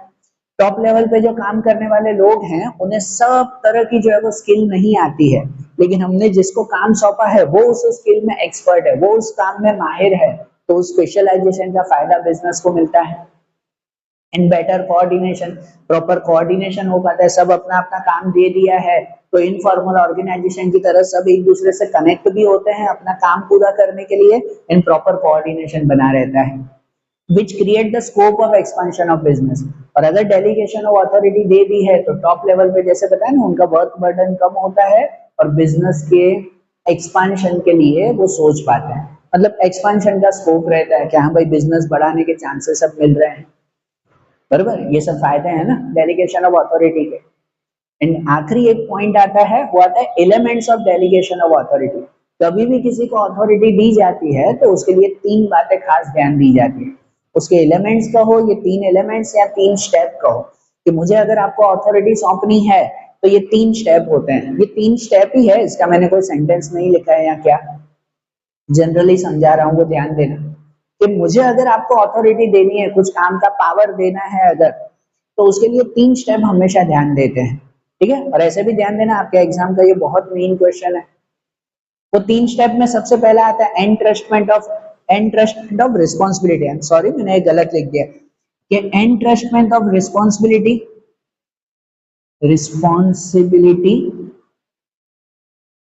Entrustment of responsibility, conferment of authority and creation of accountability. कि किसी को भी अथॉरिटी देनी है तो ये तीन बातें ध्यान दे दें। सबसे पहले एंट्रस्टमेंट ऑफ रिस्पॉन्सिबिलिटी, कि सबसे पहले रिस्पॉन्सिबिलिटी देकर ट्रस्ट क्रिएट किया जाता है कि हाँ सामने वाला रिस्पॉन्सिबिलिटी निभाने लायक है। अगर वो रिस्पॉन्सिबिलिटी निभाने लायक होगा तो उसको सेकंड स्टेप अथॉरिटी देंगे। मैं आपको काम सौंपू, आप काम करने लायक ही नहीं हो, तो मैं काम का पावर भी आपको नहीं दूंगा कि ये डिसीजन तुम लेना। आपका काम ही बरोबर नहीं हो रहा है तो आप डिसीजन कैसे ले पाओगे? इसलिए सबसे पहले जो टॉप लेवल पे लोग होते हैं वो अपने सबॉर्डिनेट्स को रिस्पॉन्सिबिलिटी देते हैं, और एनट्रस्टमेंट ऑफ रिस्पॉन्सिबिलिटी, पहले रिस्पॉन्सिबिलिटी देते हैं, अलग अलग टास्क देते हैं। अगर सामने वाला टास्क में बरोबर काम कर रहा है तो सोचते हैं कि हाँ यार इसका काम बहुत अच्छा है, अब इसको पावर भी देना चाहिए, अब इसको अथॉरिटी देनी चाहिए। तो इसलिए पहले रिस्पॉन्सिबिलिटी दी जाती है, फिर उसके अकॉर्डिंग कन्फर्मेंट ऑफ अथॉरिटी, फिर अथॉरिटी दी जाती है उसे, फिर अथॉरिटी देते हैं कि हाँ भाई अब ये पावर तुम्हारा हुआ कि तुम्हारा काम बहुत अच्छा है, अब इस काम के जो भी डिसीजन होंगे वो डिसीजन जो है वो तुम खुद लेना, और भाई समझदारी से लेना। ठीक है ना, कि ये कन्फर्मेंट ऑफ अथॉरिटी होती है उसके बाद। एंड फिर फाइनली आता है क्रिएशन ऑफ अकाउंटेबिलिटी। अथॉरिटी दी जाती है स्किल देखकर, पर्सन देखकर, उसकी नॉलेज देखकर, उसके अकॉर्डिंग अथॉरिटी देते हैं, लेकिन हमेशा अथॉरिटी पूरी नहीं दे देते। अथॉरिटी का एक हिस्सा जो टॉप लेवल पे पर्सन होते हैं वो अपने पास रखते हैं, उसे कहते हैं क्रिएशन ऑफ अकाउंटेबिलिटी, कि जिससे सामने वाला जो है अपनी अथॉरिटी का मिस यूज ना करे, अथॉरिटी का मिस यूज ना करे सामने वाला, ये खास ध्यान दिया जाता है। और इसके लिए क्रिएशन ऑफ अकाउंटेबिलिटी आता है, बरोबर ना, कि अकाउंटेबिलिटी क्रिएट करना, मतलब कि मैंने अगर आपको अथॉरिटी दी है कि आप खुद डिसीजन लेना, लेकिन साथ में ये भी बोला हुआ है कि आप जो भी डिसीजन लोगे ना उस डिसीजन की पूरी रिपोर्ट मुझे बताना। मतलब डिसीजन लेकर आप छुट्टे नहीं हो गए, उसके बाद जो है वो मैंने आपको पकड़ के रखा है कि आप जो भी डिसीजन लोगे उसका जो है वो रिपोर्ट मुझे देना, तो आप कभी भी गलत डिसीजन नहीं लोगे क्योंकि आपको मुझे रिपोर्ट देनी है। ये सामने वाले को रिपोर्ट देना उसे अकाउंटेबिलिटी कहते हैं, बरोबर ना, कि आपकी जवाबदारी भी है साथ में कि आपको मुझे जवाब देना है। तो और दूसरा मेरे पास एक पावर रहता है कि अगर आपने कुछ भी गलत अथॉरिटी का मिस यूज किया है, गलत अथॉरिटी यूज की है, गलत डिसीजन लिए हैं, तो मेरे पास भी पावर है कि फाइनल डिसीजन मैं ले सकता हूँ, बरोबर ना, ये अकाउंटेबिलिटी है। इसीलिए किसी को भी जब अथॉरिटी डेलीगेट करते हैं, सौंपते हैं, तो ये ध्यान दिया जाता है कि पहले रिस्पॉन्सिबिलिटी देना, काम सौंपना कि तुम काम बरोबर कर पा रहे हो कि नहीं, अगर वो ठीक है तो फिर उसके अकॉर्डिंग पावर देना, और पावर देने के साथ में, पावर देने के साथ साथ जो है ये अकाउंटेबिलिटी भी रखना कि आप जो भी पावर का यूज करोगे उसकी रिपोर्ट मुझे देना, कि जिससे मुझे भी पता चले कि आप कहीं पावर का मिस यूज तो नहीं कर रहे, बरोबर ना, ये कंट्रोल रहता है एम्प्लॉइज के ऊपर। अरे बात ध्यान, टॉपिक याद रहेंगे ना, ये तीनों पॉइंट खास याद रखना और अच्छी तरह से एक्सप्लेन करना, बरोबर।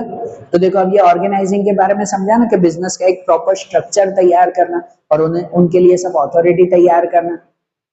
अब इसके बाद का चैप्टर हम लोग समझे स्टाफिंग, स्ट्रक्चर तो तैयार हो जाता है ऑर्गेनाइजिंग में, अब उनके हिसाब से लोगों को नौकरी पर रखना, वो अब स्टाफिंग का पार्ट देखें। तो अब अगर हम स्टाफिंग के बारे में समझे ना, तो भाई स्टाफिंग जैसे बताया कि भाई ऑर्गेनाइजिंग में स्ट्रक्चर तैयार हो जाए तो उसके हिसाब से लोगों को अब नौकरी पे रखना, उसे स्टाफिंग कहते हैं। पर स्टाफिंग से भी ये छोटा सा कॉन्सेप्ट नहीं है कि लोगों को नौकरी पे रख दिया वो स्टाफिंग हो गई, ऐसा नहीं। अगर कोई भी पर्सन को हमने नौकरी पे रखा है, बिजनेस का एम्प्लॉय बनाया है, तो वो जब तक बिजनेस में है कंटिन्यूअसली उसकी केयर करते रहना, वो स्टाफिंग है। ठीक है ना, कि पर्सन को नौकरी पे रखना, फिर उसको प्रॉपर ट्रेनिंग देना, उसकी हर बात का ध्यान रखना, केयर करना, वो बिजनेस छोड़ के न जाए इसका ध्यान रखना, क्योंकि कोई भी पर्सन वो बिजनेस की सबसे इंपॉर्टेंट एसेट कहलाता है, उसे जाने नहीं देना चाहिए। तो बिजनेस छोड़ के न जाए इस बात का ध्यान रखना, और जब तक बिजनेस में है उसके वेलफेयर के लिए एक्टिविटी करते रहना, ये पूरा जो है वो पार्ट स्टाफिंग में आता है ना। खाली नौकरी पे रख के छोड़ देना ऐसा नहीं है, ये सब एक्टिविटी स्टाफिंग में मानी जाती है। कि staffing is an important function concern with acquiring, developing and maintaining employees in the organisation. कि ऑर्गेनाइजेशन में एम्प्लॉइज को एक्वायर करना, कि उन्हें नौकरी पर रखना, ठीक है ना, प्रॉपर सिलेक्ट करना, डेवलपिंग करना, उन्हें प्रॉपर ट्रेनिंग देना, उनके वेलफेयर के लिए काम करना, एंड मेंटेनिंग एम्प्लॉइज, और उन्हें बिजनेस में टिका के रखना।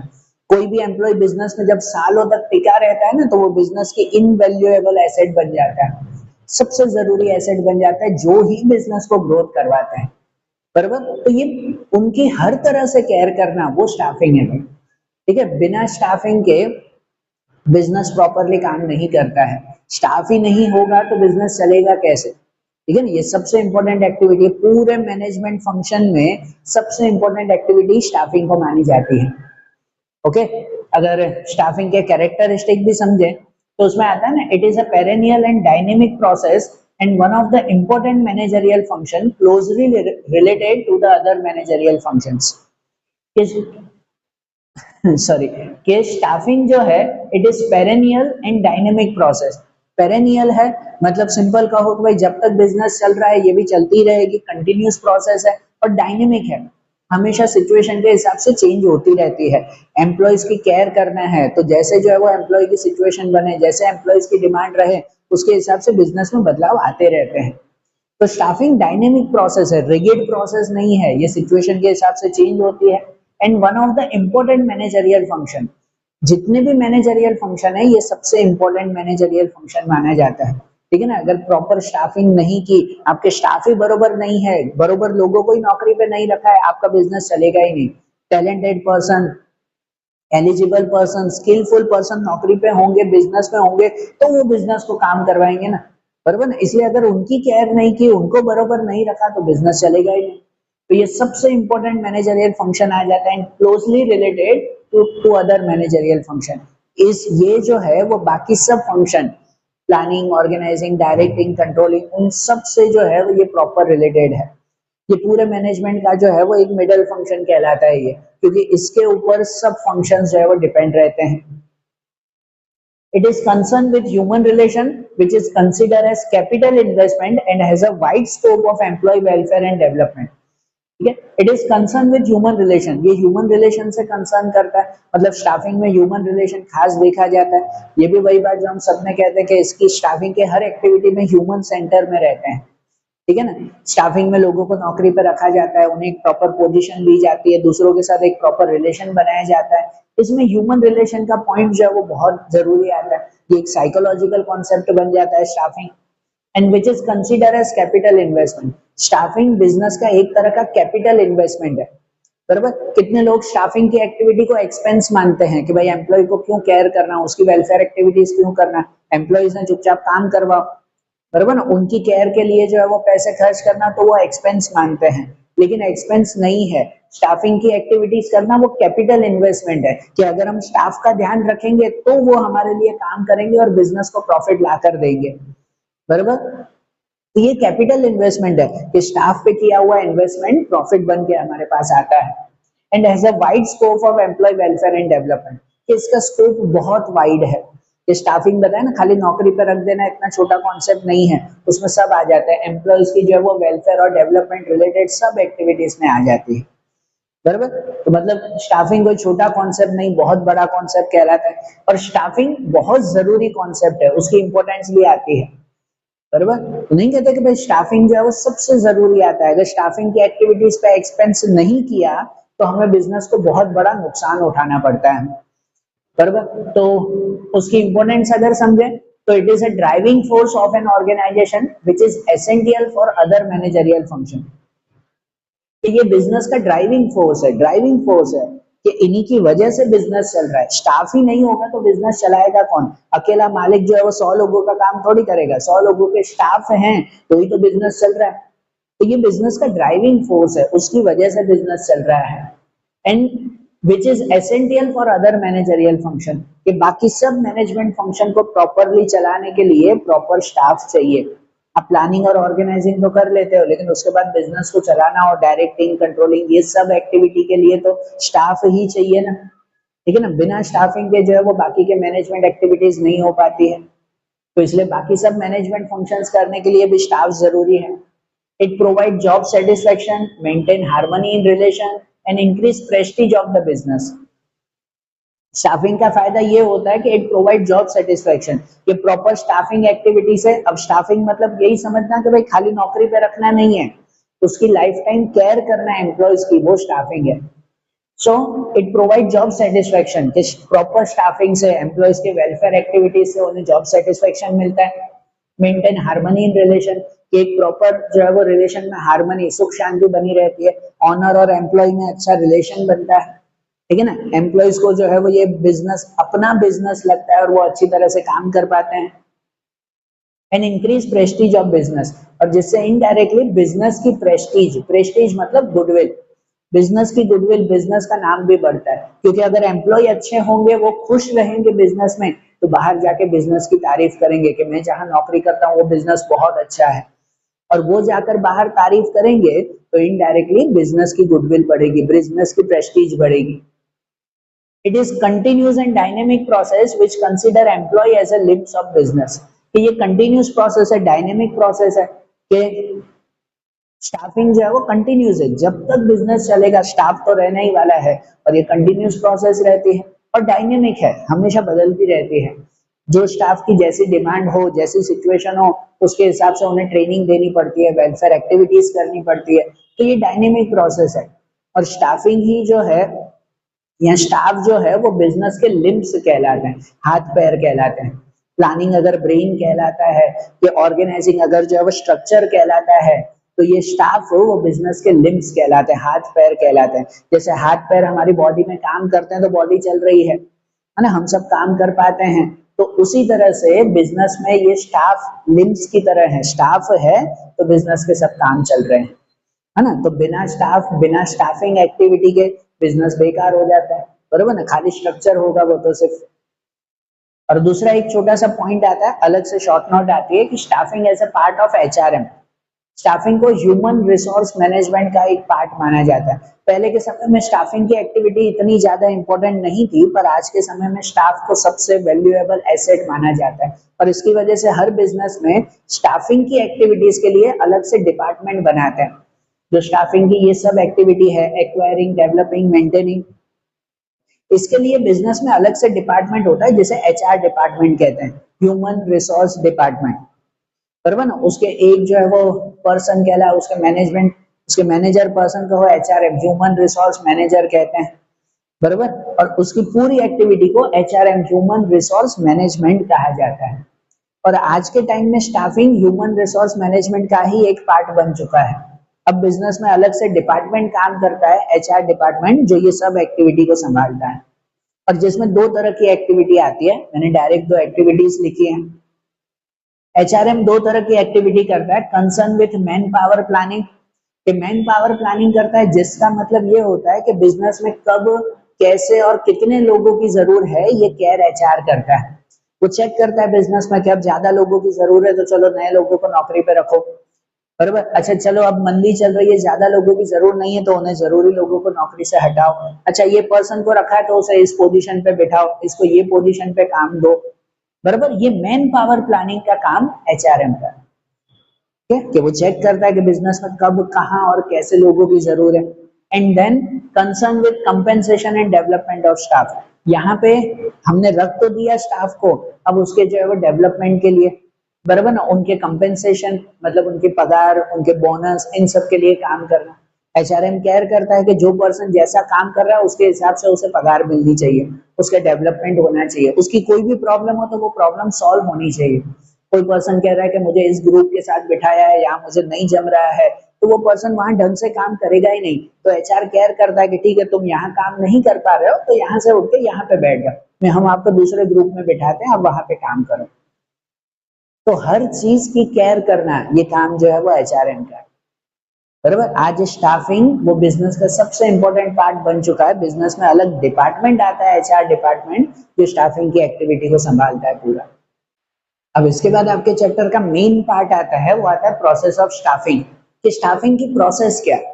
खाली लोगों को नौकरी पर रख लेना वही स्टाफिंग नहीं है, मैं बार बार बोल रहा हूँ, लेकिन स्टाफिंग की प्रॉपर प्रोसेस क्या है। तो स्टाफिंग की प्रोसेस में जनरली ये तीन स्टेप माने जाते हैं, पहले रिक्रूटमेंट, फिर सिलेक्शन, और फिर ट्रेनिंग एंड डेवलपमेंट, ठीक है ना। स्टाफिंग के प्रोसेस के अंदर ये तीन पार्ट माने जाते हैं, जिनमें रिक्रूटमेंट मतलब ये कहलाता है कि सबसे पहले हमारे यहाँ बिजनेस में जब लोगों की जरूरत पड़ती है तो बाकी पब्लिक के सामने एडवर्टाइजमेंट करना कि चलो भाई हमें ऐसे लोगों की जरूरत है, जिस जिसको नौकरी चाहिए आप लोग अप्लाई करो। लोगों से एप्लीकेशन मंगवाना उसे रिक्रूटमेंट कहते हैं, कि भाई मेरे बिजनेस में दो जगह खाली है, मुझे दो लोगों को नौकरी देनी है। अब कौन से दो लोगों को नौकरी देनी है, कि भाई सपोज कोई टीचर की पोस्ट पे दो लोग चाहिए, तो मैं पब्लिक में एडवर्टाइजमेंट करूंगा कि जिस जिसको टीचर की जॉब चाहिए आप सब एप्लीकेशन दो। तो हमें भी पता है कि भाई दो लोगों की जॉब है, लेकिन एप्लीकेशन लेकर जो है वो 20 लोग आ जाएंगे, हो जाएगा ना ऐसा कि 20 लोग आएंगे उसमें। तो ये सब एप्लीकेशन मंगवाना, खाली लोगों को बुलाना कि चलो जॉब के लिए अप्लाई करो, उसे रिक्रूटमेंट कहते हैं।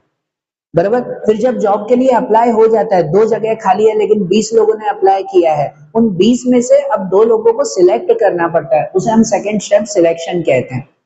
फिर वो सेकंड सिलेक्शन आता है कि हमने 20 लोगों को बुला लिया, अब उसमें से 2 को सिलेक्ट करना है। ठीक है। रिक्रूटमेंट में पहले बोलना कि चलो अप्लाई करो, फिर जितने भी लोगों ने अप्लाई किया हो उनमें से जरूरी लोगों को सिलेक्ट करना, उसे सिलेक्शन कहते हैं। और जब जो लोग जरूरी सिलेक्ट हो गए, अब उसका लाइफ टाइम केयर करना, ठीक है ना, उनके डेवलपमेंट के लिए वर्क करना, वो ट्रेनिंग एंड डेवलपमेंट है। तो स्टाफिंग के अंदर ये 3 पार्ट आते हैं। पहले लोगों को बोलना कि चलो जॉब के लिए अप्लाई करो, जब जॉब के लिए वो अप्लाई करे तो उसके बाद उसमें से जरूरी लोगों को सिलेक्ट करना, बराबर। वो सिलेक्शन, पहले रिक्रूटमेंट फिर सिलेक्शन, और फिर जो लोग सिलेक्ट हो गए उनकी लाइफ टाइम केयर करना, वो ट्रेनिंग एंड डेवलपमेंट, बराबर। तो अब ये तीनों पॉइंट हम समझे, जिनमें सबसे पहले रिक्रूटमेंट का, जो मैंने बताया कि भाई लोगों को मोटिवेट करना, लोगों को एनकरेज करना कि चलो भाई हमारे यहाँ पर जगह खाली है, आप लोग जो है वो अप्लाई करो। ठीक है। और रिक्रूटमेंट की प्रॉपर डेफिनेशन कहो तो acquiring right person at right time in right number for right job, के राइट पर्सन राइट टाइम पे राइट नंबर में और राइट जॉब के लिए जो है वो एक्वायर करना, तो उसे रिक्रूटमेंट कहते हैं। बराबर। जब रिक्रूटमेंट में पब्लिक को बोला जाता है कि भाई चलो हमारे यहाँ जॉब खाली है तो उसके लिए आप अप्लाई करो, तो कोई भी अप्लाई नहीं करते। कौन सी जॉब खाली है, कौन सी पोजीशन पे होगी, उसके लिए क्या रिक्वायर्ड स्किल है, उसके लिए क्या डिग्री होनी चाहिए, कितना एक्सपीरियंस होना चाहिए, ये सब भी पहले ही बता दिया जाता है, तो उसके हिसाब से अप्लाई करेंगे ना। कि मेरे यहाँ पर 2 जगह खाली है, कि अगर 2 लोगों की जगह खाली है तो मैं ऐसे थोड़ी मेरे यहाँ 2 जगह खाली है आप अप्लाई करो, कौन अप्लाई करेगा? कोई भी थोड़ी अप्लाई करेगा। मुझे बताना पड़ेगा कि मुझे 2 टीचर चाहिए, उनके पास ये डिग्री होनी चाहिए, इतने साल का एक्सपीरियंस होना चाहिए। अगर आपके पास वो डिग्री, वो एक्सपीरियंस, ये स्किल है तो आप अप्लाई करो भाई, बराबर। और भाई हमारे यहाँ 2 लोगों की जगह खाली है तो आप उसके हिसाब से अप्लाई करना, कि जॉब मिले कि ना मिले नक्की नहीं, फिर आपका सिलेक्शन होगा। ये सब पहले बोलकर ही सामने वाले को बोला जाता है कि अब आप अप्लाई करो। ठीक है। तो रिक्रूटमेंट क्या कह सकते हैं कि सामने वाले को खाली एनकरेज करना है, उन्हें इन्फॉर्म करना कि हमारे यहाँ प्लेस खाली है, उसके लिए ये नॉलेज, ये स्किल, ये जो है वो क्या कहते हैं डिग्री चाहिए, और उसके हिसाब से उनको एनकरेज करना है कि चलो अब आप अप्लाई करो, बराबर। और रिक्रूटमेंट के अलग अलग सोर्सेस आते हैं। हमारे यहाँ टेक्स्ट बुक में तो रिक्रूटमेंट का अलग एक टॉपिक है कि उसके सोर्सेज दिए हुए हैं। सोर्सेज में इंटरनल और एक्सटर्नल सोर्सेज आते हैं कि रिक्रूटमेंट कहाँ कहाँ से हो सकती है, हमें कहाँ पर इंफॉर्मेशन देनी है कि हमारे यहाँ जगह खाली है, अब आप अप्लाई करो। तो वो इंटरनल भी होता है और एक्सटर्नल भी। कितनी बार बिजनेस के अंदर ही कुछ एम्प्लॉय काम कर रहे हैं, बिजनेस के इंटरनली जो है वो रिक्रूटमेंट हो जाती है, बराबर। कि बिजनेस के अंदर ही कुछ एम्प्लॉय काम कर रहे हैं, उन्हें ही कहा जाता है कि चलो भाई अब जो है वो इस पोस्ट पे जगह खाली है तो आपको अप्लाई करना हो तो आप भी अप्लाई करो। डायरेक्ट जॉब नहीं दी जाती, इंटरनली भी उन्हें बोला जाता है कि अब ये जगह खाली है, आप लोगों को अप्लाई करना हो तो अप्लाई करो भाई, बराबर। सपोज मैंने एक नई ब्रांच स्टार्ट की है, अब नई ब्रांच स्टार्ट की, वहां पर अगर जो है वो कोई हायर पोस्ट के लिए मुझे किसी को जॉब देनी है, तो पहले मैं इंटरनली पूछूंगा, मेरे यहाँ जितने लोग काम कर रहे हैं उन्हीं को ही पूछूंगा कि आप में से कोई वहां उस पोस्ट पे काम करेगा। और अगर कोई भी काम करना चाहता है तो आप लोग पहले अप्लाई करो, मैं फिर से एक बार इंटरव्यू लूंगा, फिर से एक बार सिलेक्शन प्रोसेस होगी, फिर आपको सिलेक्ट करूंगा। तो ये हो गया इंटरनल रिक्रूटमेंट, के अंदर ही बोला है, सिलेक्शन नहीं है, ये ध्यान देना। इंटरनली बोला जाता है कि चलो भाई अब ये जगह खाली है, आप लोग अप्लाई करो, तो वो इंटरनल, फिर उसका सिलेक्शन होता है। और कुछ एक्सटर्नल रिक्रूटमेंट होता है, मतलब एक्सटर्नली बोला जाता है, बिजनेस के अंदर नहीं, बाहर एडवर्टाइजमेंट करके, न्यूज़पेपर में या अदर जगह पर बोलकर कि अब बोला जाता है कि चलो आप लोग अप्लाई करो। तो ये रिक्रूटमेंट के सोर्स हैं, इंटरनल और एक्सटर्नल। अब टेक्स्ट बुक के पॉइंट वाइज अगर समझे, अब इसमें सीधे सीधे मैंने पॉइंट लिखे हैं, यहाँ कोई सेंटेंस वाइज नहीं है क्योंकि सीधे टॉपिक्स हैं ये। इंटरनल सोर्स में आते हैं एक प्रमोशन, कि जब अगर किसी को प्रमोशन देना हो कि कोई छोटी पोस्ट पे काम कर रहा है उसे बड़ी पोस्ट पे भेजना हो, तो ये प्रमोशन हो गया। प्रमोशन के साथ अथॉरिटी, रिस्पॉन्सिबिलिटी बढ़ती है और सैलरी भी बढ़ती है। और प्रमोशन डायरेक्ट नहीं दिया जाता, उन्हें कहा जाता है कि चलो अब भाई आपको प्रमोशन देना है, अगर चाहिए प्रमोशन तो फिर से एक बार अप्लाई करो, फिर से हम आपकी सिलेक्शन की प्रोसेस करेंगे, टेस्ट लेंगे, फिर आपको प्रमोशन देंगे, बराबर। ये सब आपकी टेक्स्ट बुक में नहीं लिखा हुआ है, पर प्रैक्टिकली बता रहा हूँ, ऐसे होता है कि एक प्रमोशन होता है कि हायर पोस्ट पर बिठाना, फिर दूसरा आता है ट्रांसफर, के सेम पोजीशन ही है, जिस पोजीशन पे है उसी पोजीशन पे खाली एक से दूसरे बिजनेस में या तो एक से दूसरे डिपार्टमेंट में ट्रांसफर कर दें, कि यहाँ पर वो सेल्स मैनेजर है तो उसे जो है वो दूसरी ब्रांच में ट्रांसफर कर दिया, वहां पर भी वो सेल्स मैनेजर ही है, बराबर। पोजीशन सेम टू सेम है, ऑथोरिटी रिस्पॉन्सिबिलिटी भी सेम और पगार भी ज्यादातर सेम ही रहती है, खाली प्लेस बदलता है तो उसे ट्रांसफर कहते हैं।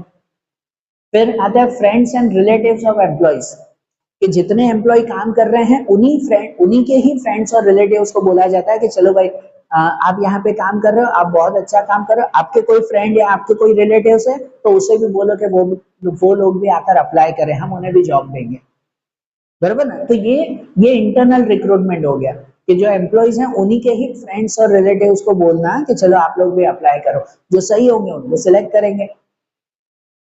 रिकॉलिंग रिटेंच्ड एम्प्लॉइज, कि कितनी बार पास्ट में बिजनेस ने मंदी की वजह से कुछ एम्प्लॉय को रिट्रेंच कर दिया था, रिट्रेंच मतलब निकाल दिया था कोई भी रीजन से, और अभी अगर सपोज हमारे यहाँ जरूर है तो पहले पुराने एम्प्लॉयज को ही बुलाया जाता है, हमारे पास कॉन्टेक्ट नंबर होता है ना, ठीक है ना, कि आप 2 साल पहले यहाँ काम करते थे भाई, उस वक्त भाई आपने काम छोड़ दिया था, अगर आपको फिर से काम चाहिए तो हमारे यहाँ जगह खाली है, आप लोग फिर से अप्लाई करो, इसे कहते हैं रिकॉलिंग रिट्रेंच्ड एम्प्लॉइज। दूसरा आता है प्रमोशन विद ट्रांसफर, प्रमोशन भी ट्रांसफर भी, कि उनको एक से दूसरे ब्रांच में बिठाना, एक डिपार्टमेंट से दूसरे डिपार्टमेंट में भेजना, ट्रांसफर देना, साथ में प्रमोशन भी, कि यहाँ पर वो सेल ऑफिसर का काम कर रहा है, अब आप दूसरी ब्रांच में आ जाओ, वहां पे आपको सेल मैनेजर बनाएंगे, उससे जो है वो बड़ी पोस्ट देंगे हम लोग, तो ये ट्रांसफर भी हो गया और प्रमोशन भी हो गया, प्रमोशन भी ट्रांसफर होता है। और फिर वेटिंग लिस्ट आती है, कितनी बार ऐसे होता है कि पास्ट में जब जो है वो सिलेक्शन प्रोसेस चल रही थी, तब उस वक्त कुछ कुछ एम्प्लॉयज का सिलेक्शन नहीं हुआ था कोई रीजन की वजह से, तो उन्हें वेटिंग लिस्ट में रखा जाता है। जैसे मैंने अभी एग्जांपल दिया कि भाई मुझे 2 लोगों की जरूरत है लेकिन 20 लोगों ने अप्लाई किया, अब बीच में से 4 लोग बहुत बहुत सूटेबल है, लेकिन मैं चारों को नौकरी पे नहीं रख सकता, रखना तो 2 को ही पड़ेगा, तो बाकी के 2 का नाम मैं वेटिंग लिस्ट में रख देता हूँ, कि फ्यूचर में कभी भी जरूरत पड़ेगी तो पहले उन 2 को मैं बुलाऊंगा, पहले उन 2 को फोन करके पूछूंगा कि आप अगर फ्री हो तो मेरे यहाँ पे काम कर सकते हो, बराबर। जब पास्ट में सिलेक्शन की प्रोसेस में कुछ लोगों का सिलेक्शन नहीं हो पाता है तो उन्हें बिजनेस वेटिंग लिस्ट में रखता है, और उन्हीं वेटिंग लिस्ट को फिर से रिक्रूटमेंट के लिए आगे बढ़ाते हैं, बराबर। ये सब इंटरनली हुआ, बिजनेस के अंदर ही ये सब रिक्रूटमेंट हो रहा है। और दूसरा एक्सटर्नल होता है, कि बाहर के लोगों को बोलना कि चलो आप लोग अप्लाई करो जॉब के लिए, कि जिसमें थ्रू एडवर्टाइजमेंट, एडवर्टाइजमेंट के थ्रू, कि भाई न्यूज़पेपर में, टीवी में, रेडियो में, आजकल मोबाइल में, इन सब में एडवर्टाइजमेंट दी जाती है कि चलो जिसको भी जॉब चाहिए तो आप लोग अप्लाई करो। या फिर थ्रू एम्प्लॉय एक्सचेंज सेंटर, कि जो एम्प्लॉय एक्सचेंज सेंटर होते हैं गवर्नमेंट के एनजीओ के चलने वाले एम्प्लॉय सेंटर, कि जहां पर जिन भी लोगों को नौकरी चाहिए होती है ना, तो वो सब कैंडिडेट, वो सब स्टूडेंट, पब्लिक, वो सब पर्सन वहां पे अपना बायोडेटा देकर आते हैं, है ना। वो एम्प्लॉय सेंटर मीडिएटर का काम करता है।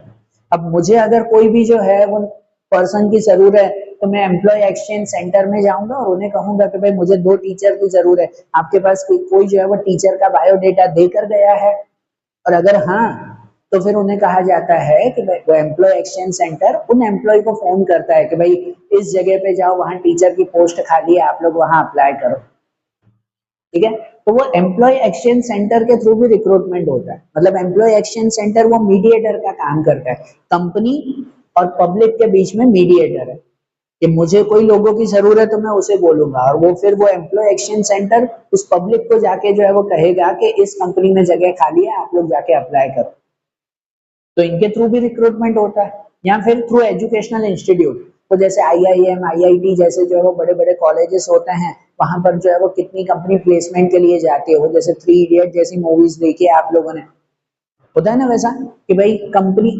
इंस्टीट्यूट में, कॉलेज में ही जो है वो कंपनी के लोग आते हैं और वहां उस कॉलेज के स्टूडेंट को कहते हैं कि जिस जिसको हमारी कंपनी में जॉब चाहिए सब अप्लाई करो, सबके सब तो अप्लाई नहीं करते, भाई जिनको भी चाहिए आप लोग जो है वो अप्लाई करो, ठीक है। वो इंस्टीट्यूट के थ्रू या थ्रू ट्रेड यूनियंस, हर कंट्री में या हर सिटी वाइज जो जो बिजनेस चल रहे होते हैं उनकी यूनियन बनी हुई होती है, जैसे हमारे सूरत में जो है वो टेक्सटाइल बिजनेस है तो टेक्सटाइल यूनियन बनी हुई होती है, जिनके पास उस यूनियन में काम करने वाले सभी एम्प्लॉयज की डिटेल रहती है।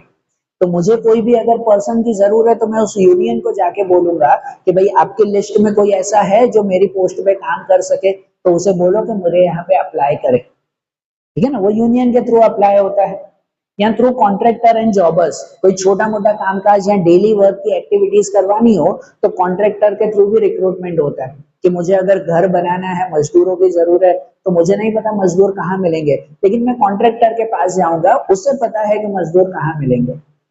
बराबर, तो मैं कॉन्ट्रैक्टर को कहूंगा कि भाई मुझे मजदूरों की जरूरत है, उनको बोलो एक बार मुझसे मिलकर जाए। तो मैं डायरेक्ट तो सिलेक्शन नहीं करूंगा ना, पहले कहूंगा ना एक बार मिल के जाओ, एक बार अप्लाई करो, वो रिक्रूटमेंट होगा, फिर सिलेक्शन होगा।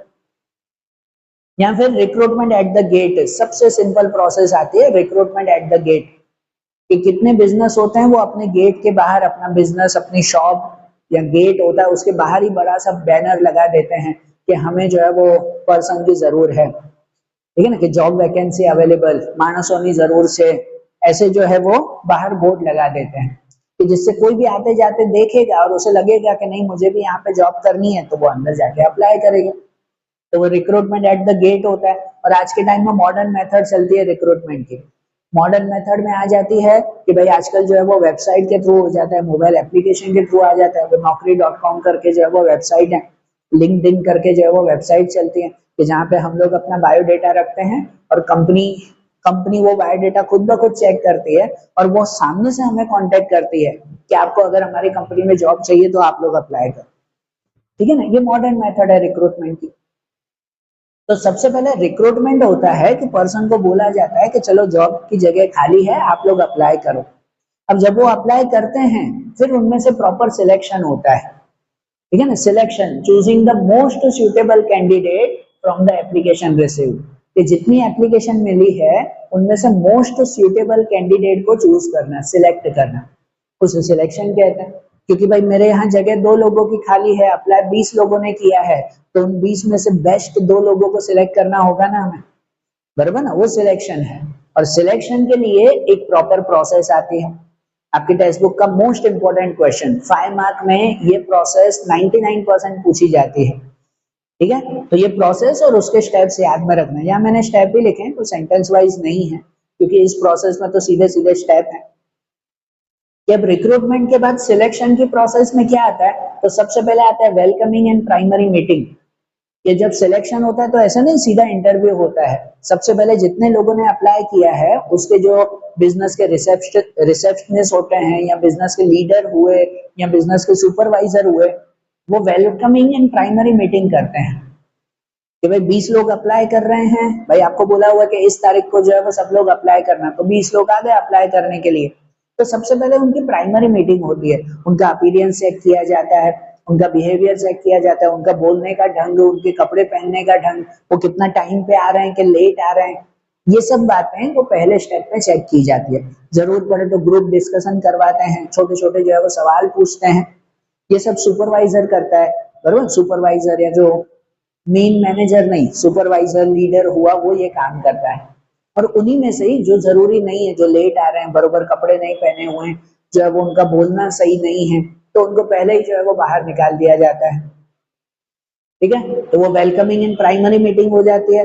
उसमें जितने लोग बचे हो वो आगे जाएंगे, जिनमें receiving end screening of application, फिर उनकी एप्लीकेशन चेक की जाती है। सब लोग जो भी अप्लाई कर रहे हैं सब अपनी एप्लीकेशन लाए होंगे ना, जिनमें उनकी सब डिटेल्स होगी, बायोडेटा होगा, उनके जो है वो सब सर्टिफिकेट्स होंगे, वो सब चेक किए जाते हैं कि सबके एप्लीकेशन बरोबर है, किसी के सर्टिफिकेट कम तो नहीं है, हमें जो एक्सपीरियंस चाहिए उसके हिसाब से ही है।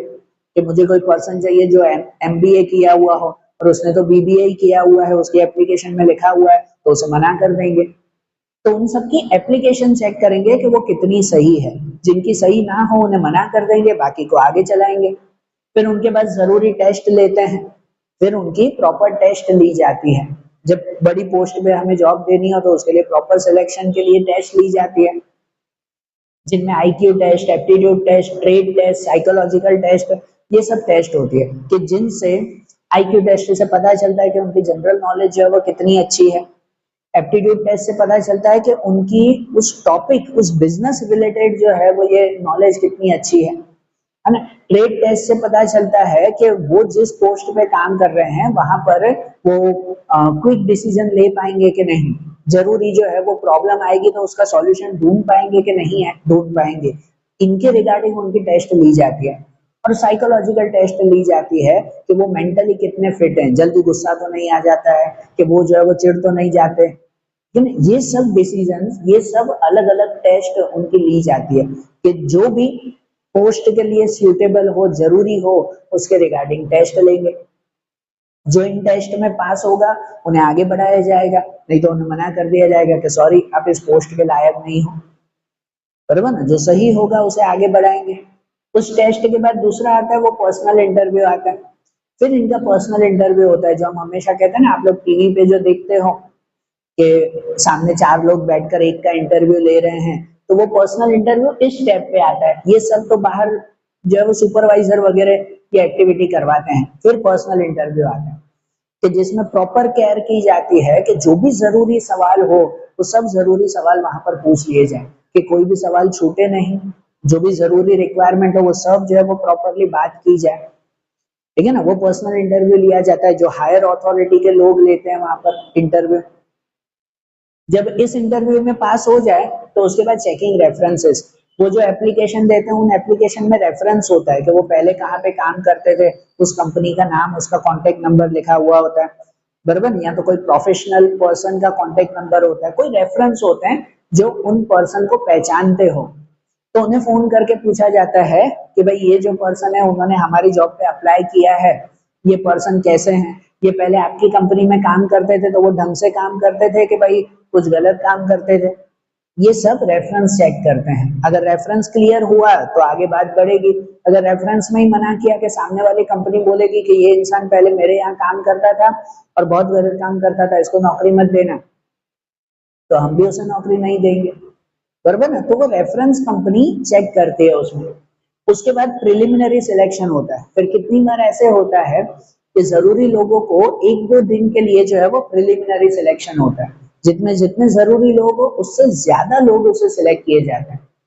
एग्जाम्पल कि अगर मुझे 2 लोगों की जरूर है तो मैं 5 लोगों को फिलहाल नौकरी पे रखूंगा और उसे कहूंगा कि आप पांचों लोग 3 दिन आके हमारे यहाँ काम करो। तो 3 दिन प्रैक्टिकली अगर काम करेंगे तो पता चलेगा ना 5 में से कितने कितने जो है वो लोग सही तरह से काम कर रहे हैं। कि उन्हें 8 घंटे की जॉब है तो 8 घंटे उन्हें काम करवाया जाता है कि आप 8 घंटे आके काम करो और पता चले कि आप कितनी अच्छी तरह से काम कर रहे हो, है ना। वो प्रिलिमिनरी सिलेक्शन होता है। उसमें जब प्रैक्टिकली 8 घंटे काम करेंगे तो सीधे रिजल्ट सामने आ जाएगा। उसके बाद फिजिकल एग्जामिनेशन, जो उसमें भी पास हो गया उनका फिजिकल एग्जामिनेशन लिया जाता है कि कितने बिजनेस ऐसे होते हैं जिसमें फिजिकली फिट होना जरूरी है। भाई टीचर की जॉब चाहिए, पूरा दिन अगर खड़े रहना है तो उसके रिगार्डिंग उनकी कैपेसिटी होनी चाहिए, वो बार बार बीमार तो नहीं पड़ रहे हैं। बराबर, अगर कोई ऐसी जो है वो जॉब है जिसमें जो है वो ये आई साइट खराब नहीं होनी चाहिए, आपके चश्मे नहीं चलेंगे, तो फिर वो वहां पे उन्हें अप्लाई नहीं करने देते, उन्हें सिलेक्ट नहीं करते। तो जो भी जरूरी मेडिकल एग्जामिनेशन हो, फिजिकल एग्जामिनेशन हो, वो यहाँ पे चेक की जाती है। जो उसमें भी सही हो जाए तो फिर उन्हें अपॉइंटमेंट लेटर दिया जाता है। फिर फाइनली 20 में से 2 लोग सिलेक्ट होते हैं, उन्हें अपॉइंटमेंट लेटर दे देते हैं जिसमें सब कंडीशंस होती है कि आपको कब से नौकरी ज्वाइन करनी है, आपकी कितनी पगार होगी, रोज कितने घंटे काम करने हैं, आपकी अथॉरिटी रिस्पॉन्सिबिलिटी क्या होगी। ठीक है ना, ये सब बातें उस अपॉइंटमेंट लेटर में लिखी हुई होती है। ठीक है ना, एक कॉन्ट्रैक्ट की तरह हो जाता है कि भाई उन्हें बोला जाता है कि चलो आप पहली तारीख से जॉब पे आ जाना। एंड फाइनली जब वो पहली तारीख से जॉब पे आते हैं तो induction into organisation and allotment of work. Induction into organisation, फिर उन्हें ऑर्गेनाइजेशन में एंटर करवाया जाता है कि चलो भाई अब से आप हमारे बिजनेस का हिस्सा हो, और उन्हें काम सौंपा जाता है कि अब आपको यहाँ इस जगह पे बैठना है, ये काम करना है, ये जवाबदारी जो है वो आपकी है। बराबर, इस तरह से सिलेक्शन होता है ना भाई। ठीक है ना, इसलिए तो हम कहते हैं कि भाई स्टाफिंग में सिलेक्शन प्रोसेस सबसे इंपॉर्टेंट होती है। इस प्रोसेस में जो है वो गड़बड़ हो गई, गलत इंसान को सिलेक्ट कर लिया या बायस हो गए सिलेक्ट किया कि भाई ये हमारा रिलेटिव है इसे सिलेक्ट कर लो, और वो अगर इंसान फ्यूचर में सही नहीं निकला तो बिजनेस को बहुत बड़ा लॉस हो जाएगा। सिलेक्शन कभी भी बायस नहीं होना चाहिए, सिलेक्शन कभी भी गलत वे में नहीं होना चाहिए, क्योंकि सिलेक्शन सही इंसान का करेंगे तो वो बिजनेस को फायदा देगा, गलत इंसान को सिलेक्ट करेंगे तो वो बिजनेस को डुबा देगा। ये ना, इसलिए सिलेक्शन प्रोसेस बहुत जरूरी आती है। फिर जब सिलेक्शन हो जाए ना तो उसके बाद ट्रेनिंग एंड डेवलपमेंट हो जाता है कि भाई प्रॉपर जो है वो सिलेक्शन हो गया, जो जरूरी पर्सन थे, जो सूटेबल पर्सन थे, उन्हें जॉब पे रख दिया। अब ट्रेनिंग एंड डेवलपमेंट की बात आती है। तो देखो ट्रेनिंग एंड डेवलपमेंट मतलब सिंपल भाषा में कहलाता है कि जो भी वर्कर्स को हमने काम पे रखा है उनका जो है वो वेलफेयर एक्टिविटी करना, उन्हें जरूरी गाइडेंस देना, उनको हमेशा सपोर्ट देते रहना कि जिससे वो बिजनेस में स्मूथली काम कर सके, बराबर ना। उसके लिए उनका कंटिन्यूसली सपोर्ट देते रहना, ये ट्रेनिंग एंड डेवलपमेंट। तो देखो training and development same meaning कहलाता है।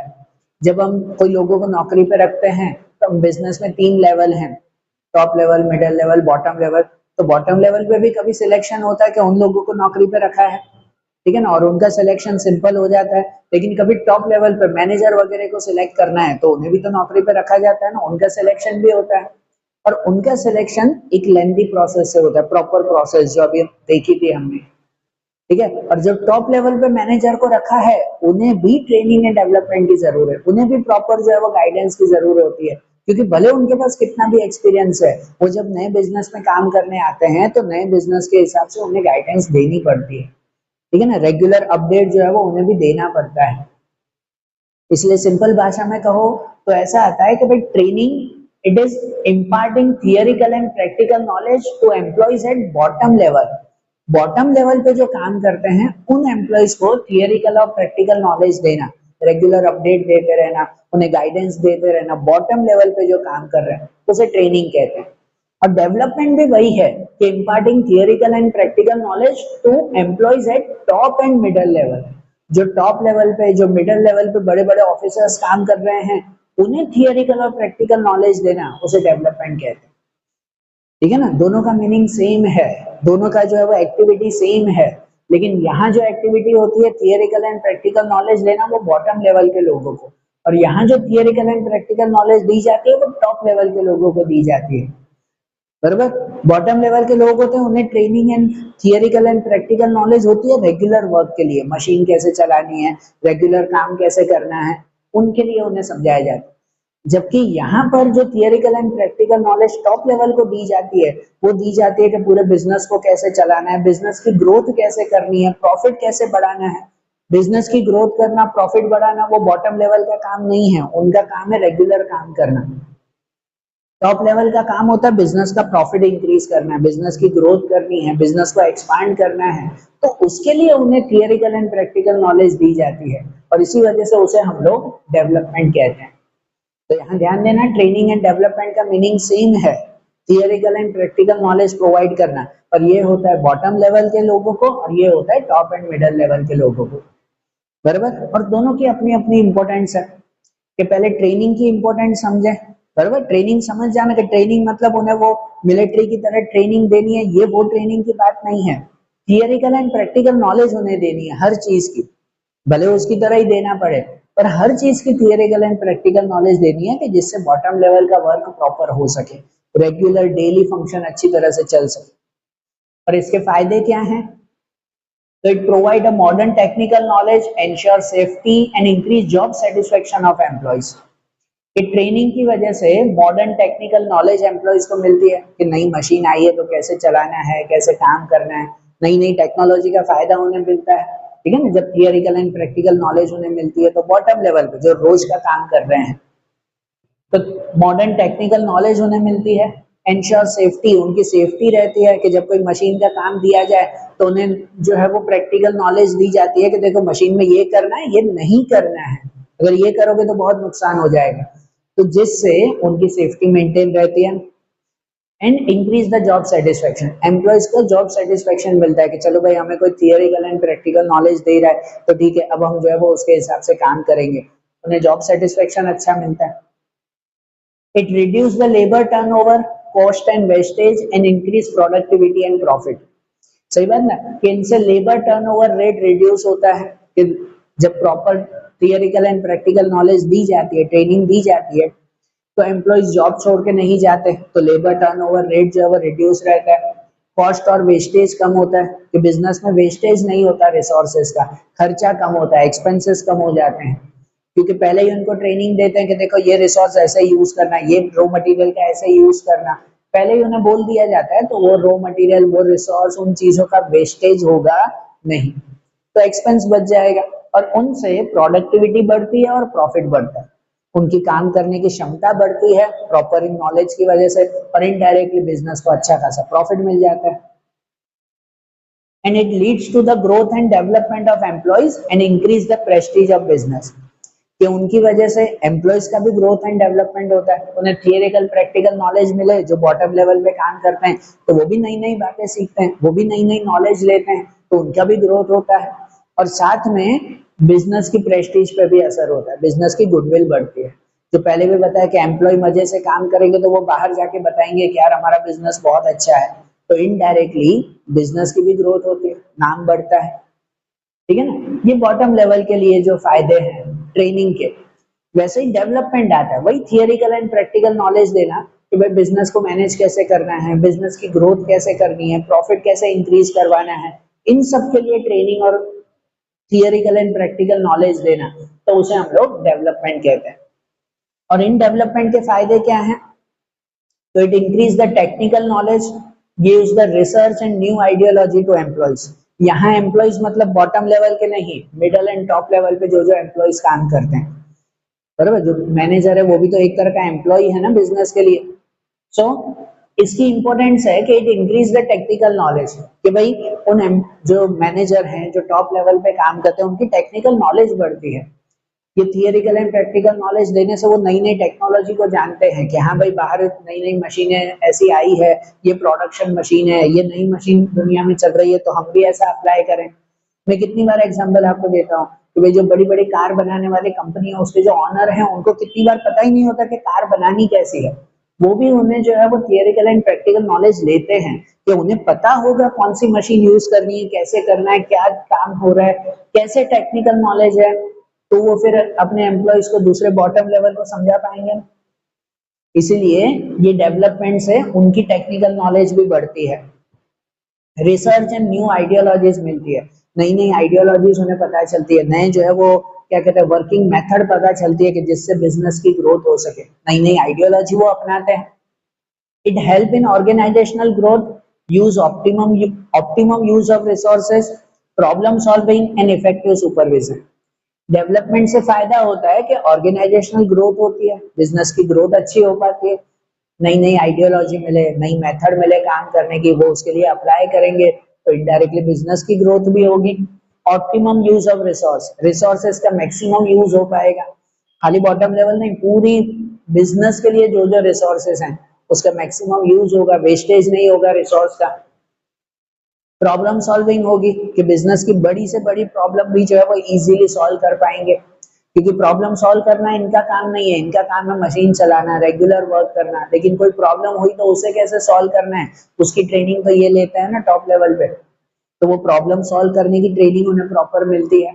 एंड इफेक्टिव सुपरविजन, और वो प्रॉपर सुपरविजन रख पाते हैं, वो भी थियरिकल एंड प्रैक्टिकल नॉलेज लेते हैं कि जिससे पूरे बिजनेस में 500 लोग काम कर रहे हैं तो सुपरवाइज कैसे करना है वो सीख सके, तो सुपरविजन भी अच्छा होता है। It reduce stress and prepare manager for development programmes, जो टॉप लेवल पे काम करते हैं उनका स्ट्रेस रिड्यूस करवाते हैं ना, स्ट्रेस रिड्यूस होता है क्योंकि उन्हें पता होता है कि नॉलेज है अगर, तो पता होगा कि कोई भी प्रॉब्लम आएगी कोई बात नहीं हम सॉल्व कर लेंगे, हमें एक्सपीरियंस है, तो उनका स्ट्रेस डाउन रहता है ना। नहीं तो बॉटम लेवल को कोई बड़ी प्रॉब्लम दे दी जाए तो वो स्ट्रेस में, अरे पता नहीं अब इसको कैसे सॉल्व करें, ठीक है ना, जबकि ये लेस स्ट्रेस के साथ प्रॉपर काम कर पाएंगे एंड डेवलपमेंट प्रोग्राम अप्लाई कर पाएंगे कि बिजनेस की ग्रोथ कैसे करनी है, बिजनेस को डेवलपमेंट कैसे करना है, उसके लिए जरूरी प्रोग्राम्स वो अप्लाई कर पाएंगे, ठीक है।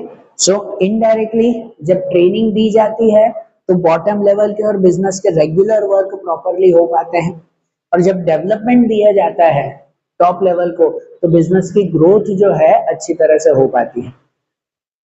अरे भाई समझ में पक्का ना?